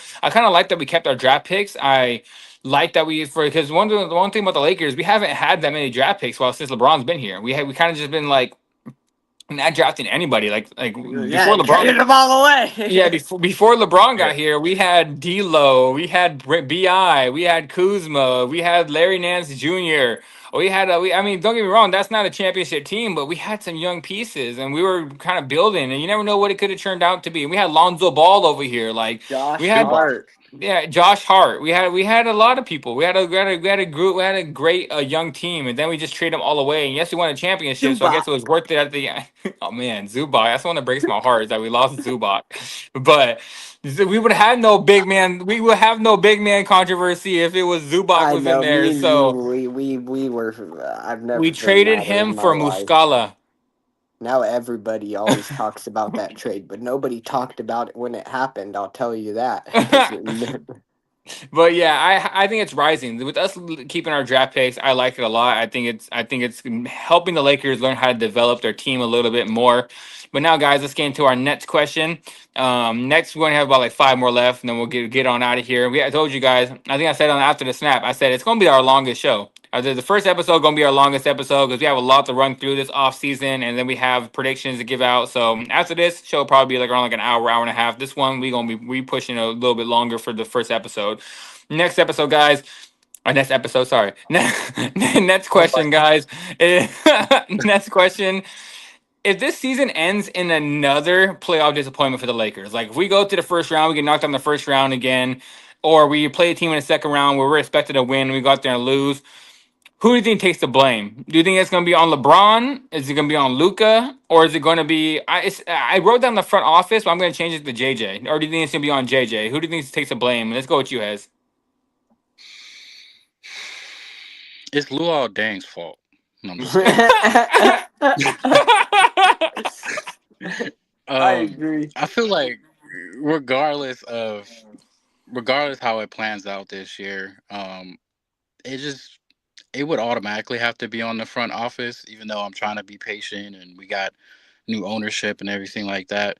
But it's like at the same time, I don't really blame them for wanting to play it smart before jumping the gun. As we said earlier, like we don't want to go all in, and then next, we're asked out for next season. We're just like, well, I guess we got to make it work next season too. So, like I said earlier, this is going to be Luka's first full season in the purple and gold. So we really have to be patient and see how everything, plays out and how the other players produce. So, as you said earlier, that most of the players, or we really haven't had many draft picks to kind of pick people, and if we do, we kind of just ship them off anyway. So, it'd be nice to kind of just keep some on the board so we can actually use them for these more valuable pieces. Somebody that's actually that we can look forward to, rather if it's a Giannis or a Jokic or somebody of that high caliber player that can eventually team up with Luka, and then Bron can just be. And I'm hoping they can just do that, because I also agree. I'm tired of LeBron shit. So it's like eventually by next season, I'm like, all right, man, you just go, like go back, literally go back home to Akron or wherever, and or just retire and just announce it already, so we can look forward into the new gen of of what the Lakers are going to be like. So, but yeah, I feel like if we hypothetically don't end up doing anything this year, or we get bounced out like we did last year and get swept, then yeah, they would have to be on the front office regardless. But that's just my opinion. What do you think, Mr. Carter? Who do you think takes the blame if we have another disappointment season? I mean, the short answer is I blame LeBron. I want Luka to take accountability, and who's actually accountable is the front office. Yeah. But because I mean, again, you would want LeBron. I blame LeBron to. I mean, if you get all the flowers, you get all the hate too. I'm sorry, cool. So I'm blaming you to the fullest, just because you're the oldest dude on the team. You've held us. I'm blaming you. Who I want to take the blame and feel like they are accountable is our star player that I feel like actually is gonna feel like shit if that happens, which is Luka. And who would actually be the accountable one would probably be the front office, just because you've let LeBron fucking bamboozle you for the last 3 years. So, yeah, that'd probably be about it on that one. Nothing too crazy. Dang, I think I'm the only one that's gonna be on this board right here. But if we have another disappointing season and we go into the playoffs, we get knocked out in the first round or second round, and someone we should beat again, I think the blame goes to JJ. I think the blame goes to JJ. Last year, I kind of blamed JJ a lot. Like I personally, I didn't want JJ. I really didn't want him as our coach. I personally, Mr. Carter knows this. I think he was more of a fan of the JJ pickup Hmm. because, when we signed JJ, I said I felt like we made a mistake. And the two people I really wanted as our coach, and maybe I'm old school, because maybe I am a little old school. JJ is more of the new school type of coaching, but personally, I wanted Dan Hurley out of UConn. I really wanted him. He wanted some extra money, but I feel like he would have been worth it. That man's a great coach, draws up great schemes. One thing about him, he gets very fired up, and if you're not playing right, he'll pull you and he'll tell you what you're doing wrong. And I really like I like the Hurley family. The whole Hurley family is just very good coaches. So I really wanted Dan Hurley. The other guy I really wanted besides JJ was Sam Cassell. I really thought Sam Cassell would have done something really good with this team. I liked Sam Cassell a lot, and I was like JJ was like third or fourth on my list, honestly. And I really feel like if we had a veteran coach like Sam Cassell or Dan Hurley as our coach last year going against Minnesota, I think we get out of that series. I think we play the right rotations. We win that game because we don't go and try to shoot a whole bunch of threes to get us out bad spots. We don't try to go small ball 24/7. We're going against one of the tallest guys in the NBA, which was kind of the dumbest decision I've seen. Like I didn't understand that, but Right. I think if we go out of there again, I think we have to shift the blame on JJ because I put it like it seemed to me it seemed like Rob didn't want JJ. The fans weren't really asking for JJ. The fans kind of wanted Hurley. Rob wanted Hurley, but the two people that wanted JJ was Jeannie Buss and LeBron James. Those are the two people that wanted him, and that's the reason why we got him. So I hope he has a little bit better season this year coaching. He was his first year as a head coach, so maybe he learned from last year. I feel like his ego got too much ahead of him last season. That's the reason why we got knocked out of the playoffs because he felt like, you know what, I can outcoach these guys. We can go small ball and win. But guys, you can't put Rui Hachimura that's 6'7" on a guy that's 7'3" and expect him to play great defense. Of course, he's going to get the hook right over him every single damn time. What'd you expect? I didn't really. And then not to double him off of the dribble. We let him just say. He really said, if Rudy Gobert beats us, we're gonna lose this game. I'd rather die with that. Well, you died with it because you let a 6'7" guy sit there and try to go 1-on-1 with the 7'3" dude that actually can score if you let him. So it was just a very dumb decision, I felt like, and we should have played Jackson Hayes. So getting into this next year, there's no excuses for JJ. He has a big man. He has some shooters. He has Luka Dončić there, and if we go out there and have another I bad agree. season, I do believe it's all on. I think it's gonna be all on JJ. Yeah, I agree a lot with what you said there too. Now, Yeah. guys, everything else to say has. No, I pretty much say I totally agree with you, and same with Mr. Carter. Only thing I do have to mention, not to put a damper into anything, but I am on 8% right now. Oh yeah, so we might have to run a little bit faster too, because yeah, let's get into like our last like three questions, and then we'll get out of here trying to move a little faster so our phone don't die on us. So, next Mhm. question, guys, we'll get into is we'll skip that one because you can basically already answer that question. Yeah, that's the last question we had for our Lakers topics, guys. Let's get right into our last three questions of the whole entire the year, as in predictions. Let's go with you, Hez, first. Out of all the NBA teams this season, which one is your sleeper team? Which is the team that you think is going to make some noise, make the playoffs, and maybe make a little bit of noise, but no one, as everyone's kind of like doubting them? Who's your sleeper team of the year? Believe it or not, I got two of them. Just because of the off season they had, and they're pretty much adding on to the pretty amazing season they had last year. I want to say the Orlando Magic. Uh, Hmm. them picking up old boy from Memphis, Baines, and they have some other pieces too shipping out. Like they Cole Anthony signed with Milwaukee, so best of luck to him there. Hopefully he gets minutes, but I like where they're going. They're a very young, hungry team, and they definitely put up a lot of fights against the Lakers last season. Not just us, but against a lot of teams that were in top three in both conferences. So, um, yeah, I'm gonna definitely put the Magic up there, and also I want to say the Rockets too. Just because, not just because they just got KD, but they already have a really good team, and they were like for the last couple seasons the youngest team in the NBA. So I feel like they are really setting themselves up to kind of make a little run. Obviously, if KD and a couple others can be healthy, they just I seen that they got rid of Jalen Green to Phoenix, but all in all, well, and then and Van Fleet got hurt too, but they have a really good team, and they had a good draft as well. So, and they do really have a good coach. So for the most part, I feel like those two teams are going to be a team to watch for me this year. What about you, Mr. Carter? What's your sleeper teams of the year? Well, one that I've always been real big on was Orlando as well, but since you already said Orlando, and I do feel like that they were a big sleeper last year, and now a lot more people are on them, because nobody was super confident in what they had going over there, and then they've proven the last couple years that they got something brewing.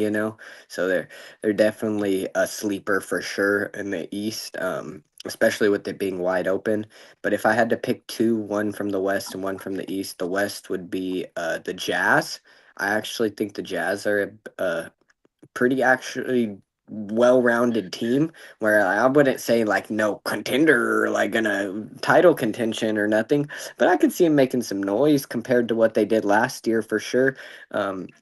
That's who picked up Ace Bailey, right? Yes. Yeah, and I know we're gonna have some other awards and stuff, but yeah, I would pick the Jazz and then the Hawks in the East. I would have the Hawks in the East just because of Trae Young, and them picking up Porzingis was a good pickup for them, I think so. Yeah, I agree. Those are all good spots. Now I would say the same thing as Mr. Carter. If I had to go one from the West and the one from the East, the West, I picked them last year, but I didn't have the show last year, and someone got hurt, so it didn't kind of fall into what I thought. But my sleeper in the West is going to be hey, what's up? Callbacks here. What's it called? But hey, yeah, my sleeper in the West is going to be the San Antonio Spurs. I think the San Antonio Spurs are going to make some noise as long as Wembanyama stays healthy and he's going to play some really good basketball. I think him and De'Aaron Fox is going to be a great tandem. So I just really believe in the San Antonio Spurs this year. I can see them getting like a 6th or 7th seed and making some noise, maybe knocking somebody off in the playoffs. So in the West, I'm going to go with the San Antonio Spurs to be a sleeper team this year. And then in the East, I might just sound crazy right now, guys, but I don't know why. I have a feeling. I have a feeling this team's gonna make a little bit of noise. Not like make noise to where they're gonna win championship or anything, but at least make some noise to get into the playoffs. I'm going to Charlotte Hornets. I think the Charlotte Hornets are going to have a really good squad this year. I just see some moves they made. I think LaMelo is going to have a really good year. I feel like LaMelo might start taking things a little seriously and then actually try to lead the team to victories instead of just scoring a whole bunch of points. But as I feel like everyone's saying Charlotte's going to be the worst team in the league. I think I've seen a lot of people say that Charlotte's going to be horrible, but I feel like Charlotte can make some noise. I think Charlotte can come out there and maybe make an 8th seed, get into that play-in. And I know it's a sleeper team. And when I mean sleeper, I don't mean just win the championships. I don't think the Spurs are going to win the championship. I think they're going to make some noise and get into the playoffs. And I do believe the Charlotte's going to surprise a lot of Yeah, people just this year somebody and to winning. make a good run or Yeah, and I think the something. Charlotte's going to end up making it this year and making the playoffs and making some noise in the Eastern Conference. So yeah, those are I my could two see it. teams. Give me the Spurs and then give me the Charlotte Hornets. They got So the rookie Con from Duke. yeah, they got some good pieces over there. They just got to come out there and make some noise and make sure to put it together. They have some I'm good just pieces. So I'm just happy you got a new sleeper finally in the West after 3 failed seasons of picking the Memphis Grizzlies as your hey, sleeper team. So Memphis was on a good I track. swear, Like yeah, this dude every year has just bro, this is their year. I This was is their right the one year. year. I was right the one year. But then you know what happened that year? Fucking John Morant decided to go all GTA on us and just like that was the year right there, I I told swear. you, man. But those are my two sleepers. I'm gonna go with San Antonio in the West and then Charlotte in the East. But we all have some good sleeper teams, I believe. Now, guys, we're gonna get into our NBA awards. Since we don't have that much time left on this, we're only gonna deal with Defensive Player of the Year, MVP, and then Rookie of the Year is gonna be our 3 spots we're gonna get into. So let's start with Rookie of the Year. I'll start it off. I know everyone, the easiest answer is Cooper Flag. Easiest answer is Cooper Flag to come in here and win Rookie of the Year. But guys, I'm going with Ace Bailey. I like Ace Bailey a lot. I personally thought Ace Bailey was the best player coming out of the draft. I know everybody was all over Cooper Flag, but personally, I loved Ace Bailey. I like how he hoops. The only thing he just needs to get his attitude together. But that man can play basketball. That he can go out there and he can hoop. So and he has a team that's going to give him all the reins, to basically do everything. So I'm going with Ace Bailey. He kind of reminds me of that Damian Lillard situation where no one knew who Damian Lillard was coming in out of. Where did Lillard play? Was it? I can't remember what college Lillard played at. Right? Weber State. Yeah, Weber State. When he came out of Weber State, no one was talking about Dame, and the same thing about like Jamal Murray coming out of college. Everyone was all not really knowing about him. Jamal came out and started dropping buckets. I think the same thing from Ace Bailey. I think Ace Bailey's gonna have a good year. So from Rookie of the Year, I'm going Ace Bailey. Let's go with you next, Mr. Carter. Who you got? I have the same. Ace Bailey. Yeah, that is who I had. I know a lot of people were on Cooper Flag, and then what was Cooper Flag's teammate's name that got drafted?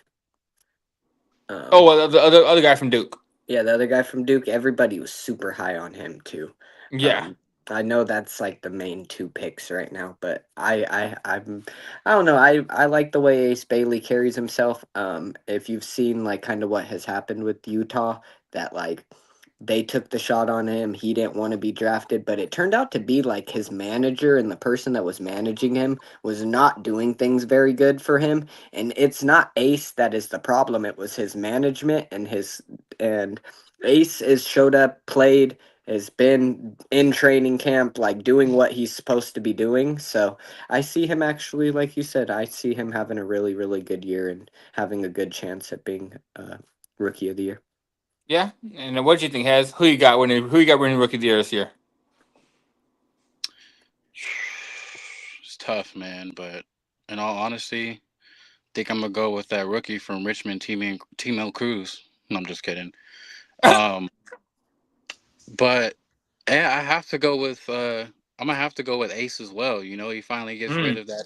Finally gets rid of that manager, as Mr. Carter was saying. You know, he's just filming himself in the car, feeling himself, and I'm just like, nah, like, like he's about to steal money from him, like straight up, or lead him down a wrong path. So we've all been across them in our life, you know. yeah, exactly. So yeah, I feel like Ace has been killing it, man, and I was already a big fan of him. You know, right before he got up to draft day, and you know he definitely fits that Utah team very well. Even though he was trying his hardest not to go there, he was like, "Look, send me to the Wiz, send me anywhere else. I don't want to go to Utah." But you know, it looks like he's definitely bought into it. He's adjusting very well, and yeah, I expect him to kind of just flat out ball out this year. Yeah, honestly, I'm not gonna lie to you. I thought I was gonna be the only one on Ace Bailey coming into this episode, but it seems like we're all on Ace Bailey. I think we all like him as Rookie of the Year this year. So that's Ace Bailey for the Rookie of the Year. Now, Defensive Player of the Year, guys. We'll get into this one. I think I've already told you with how I said the stats episode is gonna go out. I think you already know who I'm gonna pick as a Defensive Player of the Year.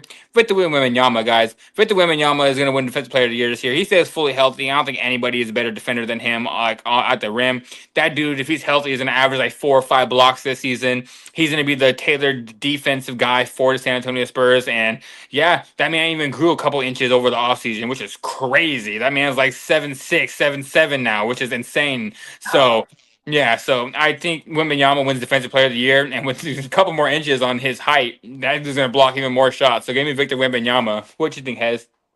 Yeah, it's no brainer, man. I had to pick Wemby just because, man, this dude that's scary. Like you just say, he just grew some inches, and he was already seeing him play like, you know, the way that he did last season. He definitely has some help now. He got Fox out there, and you know, San Antonio already had a low-key underrated squad because you know it's Coach Pop, man. He knows how to pick these players and set them up for success. So, but yeah, ultimately, it's just like who out their right mind is even trying to go up against him? Like this dude doesn't have to jump at all. So it's like, and then when he does, it's like, yo, this is gonna be wet. So, but on the defensive side, it's just pretty obvious. Like this dude's probably gonna be averaging like 7-8 blocks this year. Who knows? But yeah, I just feel like he's just gonna be a force to reckon with. What's your name, Mr. Carter? Who you got for Defensive Player of the Year? I really don't have a like sure answer on this one, to be honest. Like I told you, I'm like I like Wemby, but I've never been like paid attention enough to be like, oh yeah, he's gonna be Defensive Player of the Year, you know. If I had to pick somebody just off of the top of my head that I feel like has a lot to like prove this year and is gonna come out really aggressive, maybe he can't win an MVP probably, but maybe a defensive player of the year might be a thing he could do. Would be Giannis. Maybe a Mhm. Giannis. I'd maybe just to throw a different answer out than both you guys, but Wemby would be the obvious answer. I would think. Yeah, yeah, I agree. Honestly, Giannis was in my role. Like my three players, I think it's gonna be contention. I think it's gonna be Wembanyama, which I think he's gonna win it. I think it's gonna be Evan Mobley, and I think it's gonna be Oh, Giannis. Like that I was gonna those are my ask you three some guys. other players just to like get a Yeah, gist of who Evan else. Mobley was probably gonna But be my Evan second guy Mobley right is there. he's up there too. So Yeah, But yeah, it seems like we're all really kind of on Victor Wembanyama just because, man, like no, that for his sure. size is just way too much. Like it's just gonna like even if he doesn't get the block, he's gonna make you don't even want to go put the layup up because he's right behind you. You're just gonna pass it out. It's just that's even part of the defense too. So it's kind of just wild. But now MVP guys, I will lead this one off and then I'll pass to Mr. Carter for MVP. I think we might all have the same answer, but we might be a little bit biased on this, but we'll see if we have anybody different. But personally, I got Luka Dončić. I think Luka's going to come out there with the perfect shape and have the best season of his career. I think Lakers are going to be a top 3 seed, probably finishing that third spot this season if everyone stays healthy. And yeah, I just think Luka's going to go out there and average like 30, 33, 8 and 8, probably something crazy like that. And I think Luka's going to get his first MVP. So give me Luka Dončić for the MVP. What do you think, Mr. Carter? I like the one you had said earlier too was the Joe chick, but I mean the one I would be pushing for would be Luca. Um, my top three, if I actually had to pick three, would be like Luca. I would still have Giannis. I think Giannis is going to have a really good year, but not win it most likely. But I think he could have an MVP season again. Um, and then you know who would be third that I think could actually really have a MVP season and never really gets talked about too much would be Donovan Mitchell. I think he Okay. could. I think Hmm. Donovan Mitchell has a chance to win an MVP this year because Cleveland's going to be really good this year. They're going to be. He's going to be putting up higher numbers. He's going to be healthier this year than he was last year. So I could see Donovan Mitchell having a chance to, like at least in the race. he's a dog, man. Yeah, Yeah. I like Donovan a lot. I like Donovan a lot. What you think? What you think, Hez? Who's your pick for MVP? I mean, not because I've been a big fan of him, but I'm gonna choose the guy that smokes hookah on his free time. Is Luca? Luka. Hookah Luca Luca. Luka.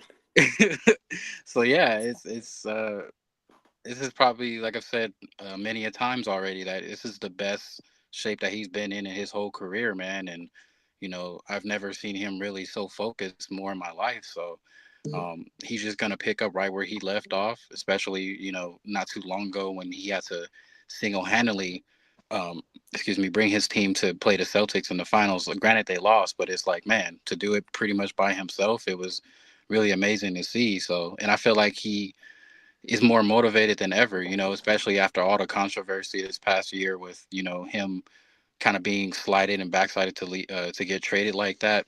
Um, yeah, I just think that he's ready more than ever to finally put all the haters to rest and being like, yeah, man, this is why I'm the most valuable. Yeah, I think we both like, your official pick, Mr. Carter, was Luca, right? Yeah, yeah, for sure. Yeah, so it seems like all three of us are thinking Luca. Same thing with Wemby. Like I Luca and just Wemby didn't are want like to our be super spots. biased, because Yeah, I know we're on a Lakers show, but I just wanted to throw out a couple other ones just that we kind yeah. of all thought. Yeah. Now our last one, guys. Last topic before we get out of here is our NBA Finals prediction. Who's going to meet in the NBA Finals and who will end up winning the title this year? I have a surprise NBA Finals this year. I feel like people are gonna look at me like I'm crazy, but I have a surprise one. Usually, like last year, I had OKC winning it. I mean, beginning of the year, I had Boston winning it, but then Boston got hurt and they just didn't look good all season with all the injuries. And I had Boston playing against OKC. That was my finals, but then OKC was obviously the pick after Boston got all the injuries midway through the season. But let's go with you, Mr. Carter, first. Who's your NBA Finals prediction this year? Just because I'm always going to be my optimistic self, man. Every year, Lakers versus Cleveland. I wanted it last year. I still think it's such a good story. I mean, it besides the Lakers versus Celtics, but I just don't see the Celtics having enough to beat some of the better teams right now. Yeah. Um, if Tatum comes back, maybe they can make it, but either Lakers, Cavs, or Lakers, Celtics again. Like Celtics still can make it if Tatum comes back. So, but Cavs would be the best team to me. And I think it would just like LeBron facing the Cavs. And I love those storyline ones. Hmm. You know me, I always want just like that story part of it, you know. If And that so happens, if that finals happens, LeBron's gonna let Cleveland win, and he's gonna go on the mic after Cleveland wins and says, "Cleveland, this is this for is for you." you. I swear, bro. I will drive to LA and sock that fool.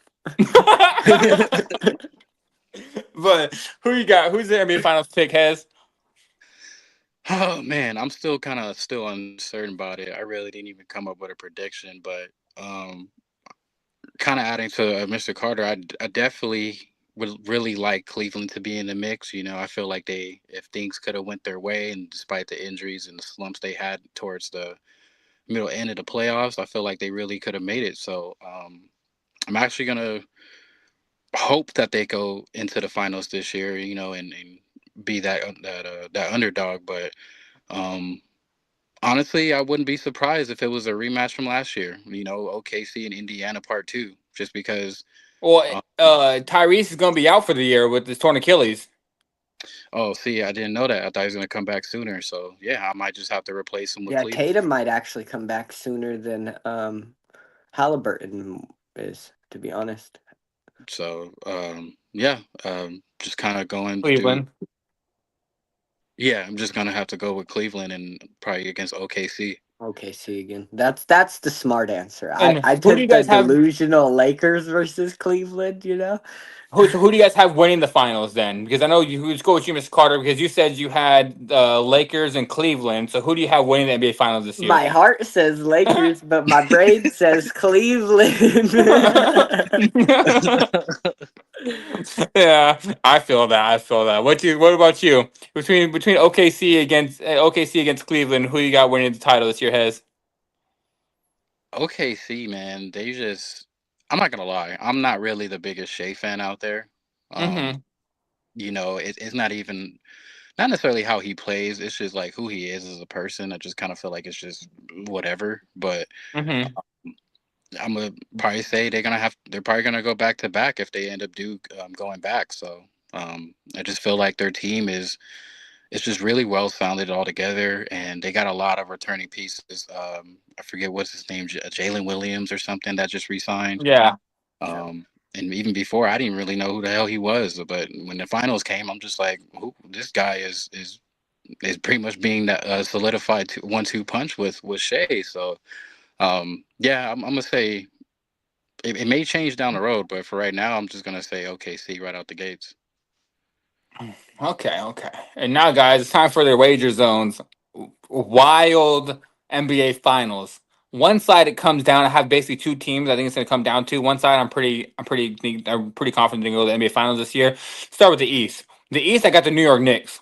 I think the Knicks go to the NBA Finals this year. I think if you've noticed the track record, the team that loses in the Eastern Conference Finals the year after they have made the finals in the East for the past 3 years, and I think that trend's going to continue going.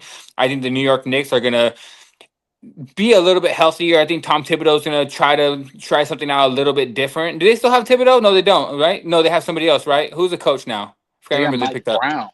Yeah, I think that's that might even help a little bit more because Mike Brown might try to give some rest to people. But I just like the New York Knicks culture.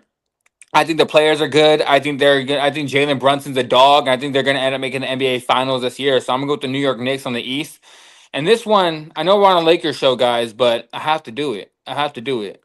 Barring Oh, health, we're going to Los Angeles Clippers in the West. I think the Clippers make. He's less. I know we're on the Lakers show, guys. Bro, I just know turn we're. the show off. I know. Just I turn the know we're on show a. off, I bro. know we're on a Lakers show. I know we're all Lakers fans here, but if everybody stays healthy, I have the Los Angeles Clippers making the finals this year. I think they're just the group they have. They're tailor made to beat OKC, and if they get out of the couple rounds and they play OKC, they to me they have a team that's made the build to build them. And you guys know me. If you guys know anything about me, I hate the Clippers and I hate James Harden, and they're both on the same squad. But I feel like this is the year for them. But if Kawhi doesn't play and Kawhi is not healthy, guys, I'm gonna go with another team that's not a big fan for the Lakers right now. I'm gonna go with the Denver Nuggets. I think Those are like the Denver Nuggets. Sounds a little better there. Denver Nuggets hasn't came back yet. It's I like, don't think he. I think he passed out. Like, But yeah, barring any health, if they get hurt, and he's looking at me with side eye. He's like, "Bro, are you kidding me?" He said, "Did you really say that?" But barring any health, guys, I do have the Los Angeles Clippers coming out of the finals this year. I wanted to say the Lakers. I really think wanted they're to say the gonna Lakers. beat them too. You think they win it all? No, I have the New York Knicks winning the NBA championship. The Okay. Clippers will never win a title, but I think this is the year they make it to the finals, and I think they played against the New York Knicks, and I think the Knicks take them out. So, barring health, if Kawhi doesn't play, then I'm going with Denver Nuggets. But if Kawhi is there, I'm going Clippers in New York, and New York takes the title this year. That's my wild prediction. And Laker fans watching this, Hez and everybody's like, "Did you really just say the I don't know Clippers, what bro?" you smoked this morning, Man. or how much sugar you Have put some- in your cereal, or what. Like, No, I What? totally get it from a hoop standpoint, and no, I get it no. from a basketball knowledge. But as a Laker fan, I'm like, not only you said the Clippers, but you said the Knicks. Like that's just like I don't even. No, I'm just gonna leave it at that. I don't even think the Clippers are gonna do well enough to do the playoffs. Like, and it just, and not just trying to hate on the Clippers. I'm just meaning in general of like, bro, they're like the Lakers when they got Westbrook that year. It's like they're a whole bunch of old players that all have the same skill, and it's like it does not But equate to wins. why? Like, You know why I'm picking them though. You guys saw who they picked up at point guard, right? And I know he's old, but I think that's gonna help them a lot. Chris Paul, They got Chris Paul there to run the doesn't matter. offense, and I think that's gonna. A whole bunch of I think that's gonna dudes help. that couldn't. That's the couldn't team. Oh, that's the couldn't team. Hey, there's one guy that could though. That's on the squad, and that's Kawhi Leonard. and you And want if to he's know why healthy, he if could? he's You want to know healthy. why he could? Because he's getting paid millions of dollars to not plant no damn trees. That's why. That motherfucker will do whatever you want him to do. I don't know, man. I kind of see it. I really see it. Like, I guess that's my official prediction. But if Kawhi doesn't play, I'm going Denver Nuggets. But my official prediction is Clippers against the Knicks. The Knicks win the NBA Finals this year. I was delusional. Randy, But be honest. You picked them because that's the team that Quincy's dad played in Love and Basketball.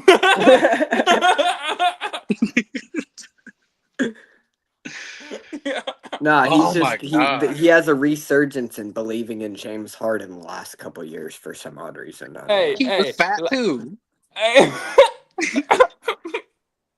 But man, I always told Mr. Carter, I said the year that the Clippers have a chance to win the title is when they finally get out of Staples That was Center. last year. They had Yeah, their chance. I but thought I had them. I had them. That was last year. They had the chance.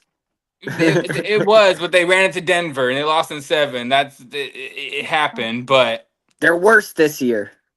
I don't think they are worse this year. Or Chris Paul now, like Chris Paul Brooke is Lopez just. and Chris Paul is not going to push you over the hump, bro. I promise. I mean, to me, they actually have a court facilitator this time. Like they haven't had someone to facilitate the offense these past couple years. And then Brooke Lopez coming off the bench to hit some threes with his defensive like player. I said, I like a lot of the players on the Clippers. I ain't gonna lie. Like some of the players that are on there, I actually am a fan of some of those players. It does not gel right, and just and you could just tell like the way the team is just does not seem like it's gonna. I'm gonna have to ask. Bless you. I'm gonna have to ask these Laker girls on my head. Like, can you believe he picked the Clippers? I'd have been happier if you would have picked the Spurs. They're too young. And in 2 years, you'll catch me picking the Spurs. In 2 years, you'll catch me picking the Spurs. But all right, guys, I had to end the show off picking the Clippers with the NBA Finals for the Lakers show. But all right, Bro, guys, I'm taking a hiatus break for the last 3 months from not smoking. You gonna make me go right to the gym right now? You know, you guys will hear about this shit at the end of the year when the Clippers don't make it because I'm gonna be talking shit. But all right, guys, that is it for the episode 1 of the Lakers post up, guys. We're gonna be getting to this episode. We're gonna be getting into the NBA season, Lakers season all year. Sometimes Yeah. sometimes it might be all three of us. Sometimes it might be two of us, depending on schedule. Sometimes it might just be me hopping on here to talk after. You might just, if no one else is available after the game, like tomorrow night, I might be on here again around 10 to 11 o'clock. I'm gonna watch that game. I have work tomorrow. I'll be off at 9. I'm gonna get home. I have the game recorded. I'm gonna watch it, and then I'm gonna hop on here on live and tell you what I thought about the Lakers' first game of the season. So I will contact Mr. Hez and I will contact Mr. Carter and see if they're available to come and talk about the first game of the season. But either way, like I said, sometimes it's gonna be three of us, sometimes it might be two of us, and sometimes it might just be me hopping on here to give my comments on the Lakers game because I want to get on here as much as possible for the Lakers episode. But guys, that is it for today's episode, first episode of almost after the snap of Lakers Post Up. If you guys are here for the first time, you guys are still watching us after this repost, I appreciate you. Clippers, I'm sorry I did it, but like the video, subscribe to the page, come back all the time, guys. We will be here for the Lakers post up, and I will let you guys know going forward what our schedule will look like. We got to make sure we get the schedule for this because we do after the snap on Wednesdays and Saturdays, and we will see going forward when we'll be back for episode 2 of Lakers post up. And when I'm on here is talking about the Laker game after the game, that'll probably be like a Lakers post up, like post game talk. That's not gonna Yeah, be an just a episode. live and That's stuff. just gonna We'll be like a try to live. go That live that as won't. much as possible, all three of Yeah. us, just and try to break down games. But like when I feel like we definitely want to, like how you guys do the after the snap, try to do at least like one episode or something breaking down what happened throughout the week and stuff Yeah. like that. But like we can always just come on here and bullshit with each other for the games, after the games, like when we all have free time and spare time and we can all get on here together. It's fun. It's just fun Yeah. to enjoy together as well. So But yeah, guys. Like I said, I will be back tomorrow night to talk about the first Laker game of the season. I'll let you guys know going forward what schedule we get on here. If we're gonna go one time a week, twice a week, depending on how our schedules work out. We'll make a schedule out for this. But all right, guys. Hez's phone just died. I'm pretty sure. So we are gonna get out of here. And yeah, I appreciate anybody that's watching this. Mr. Carter, you want to say bye to people before we get out of here? everybody have a good one, and Lakers season starts tomorrow. Let's go. First game of the season. First one of many. Up and down season, here we come. Mr. Carter checking out, and also big shout out to the Wager Zone, and thank you again, Hez. I know you're still watching or seeing, so much love to Hez Hybrid as well. But yeah, guys, I will give the outro for Hez. I already know Hez. We will do it after the snap. Hez is gonna come out here and tell you guys, stay positive, stay hydrated, and remember, always continue being yourself because you do matter in this world, and being yourself is what matters the most. So stay hydrated with some Mountain Dew or some coffee from my end. And all right, guys, we are out of here, and I will see you guys next time. Have a good one, everybody.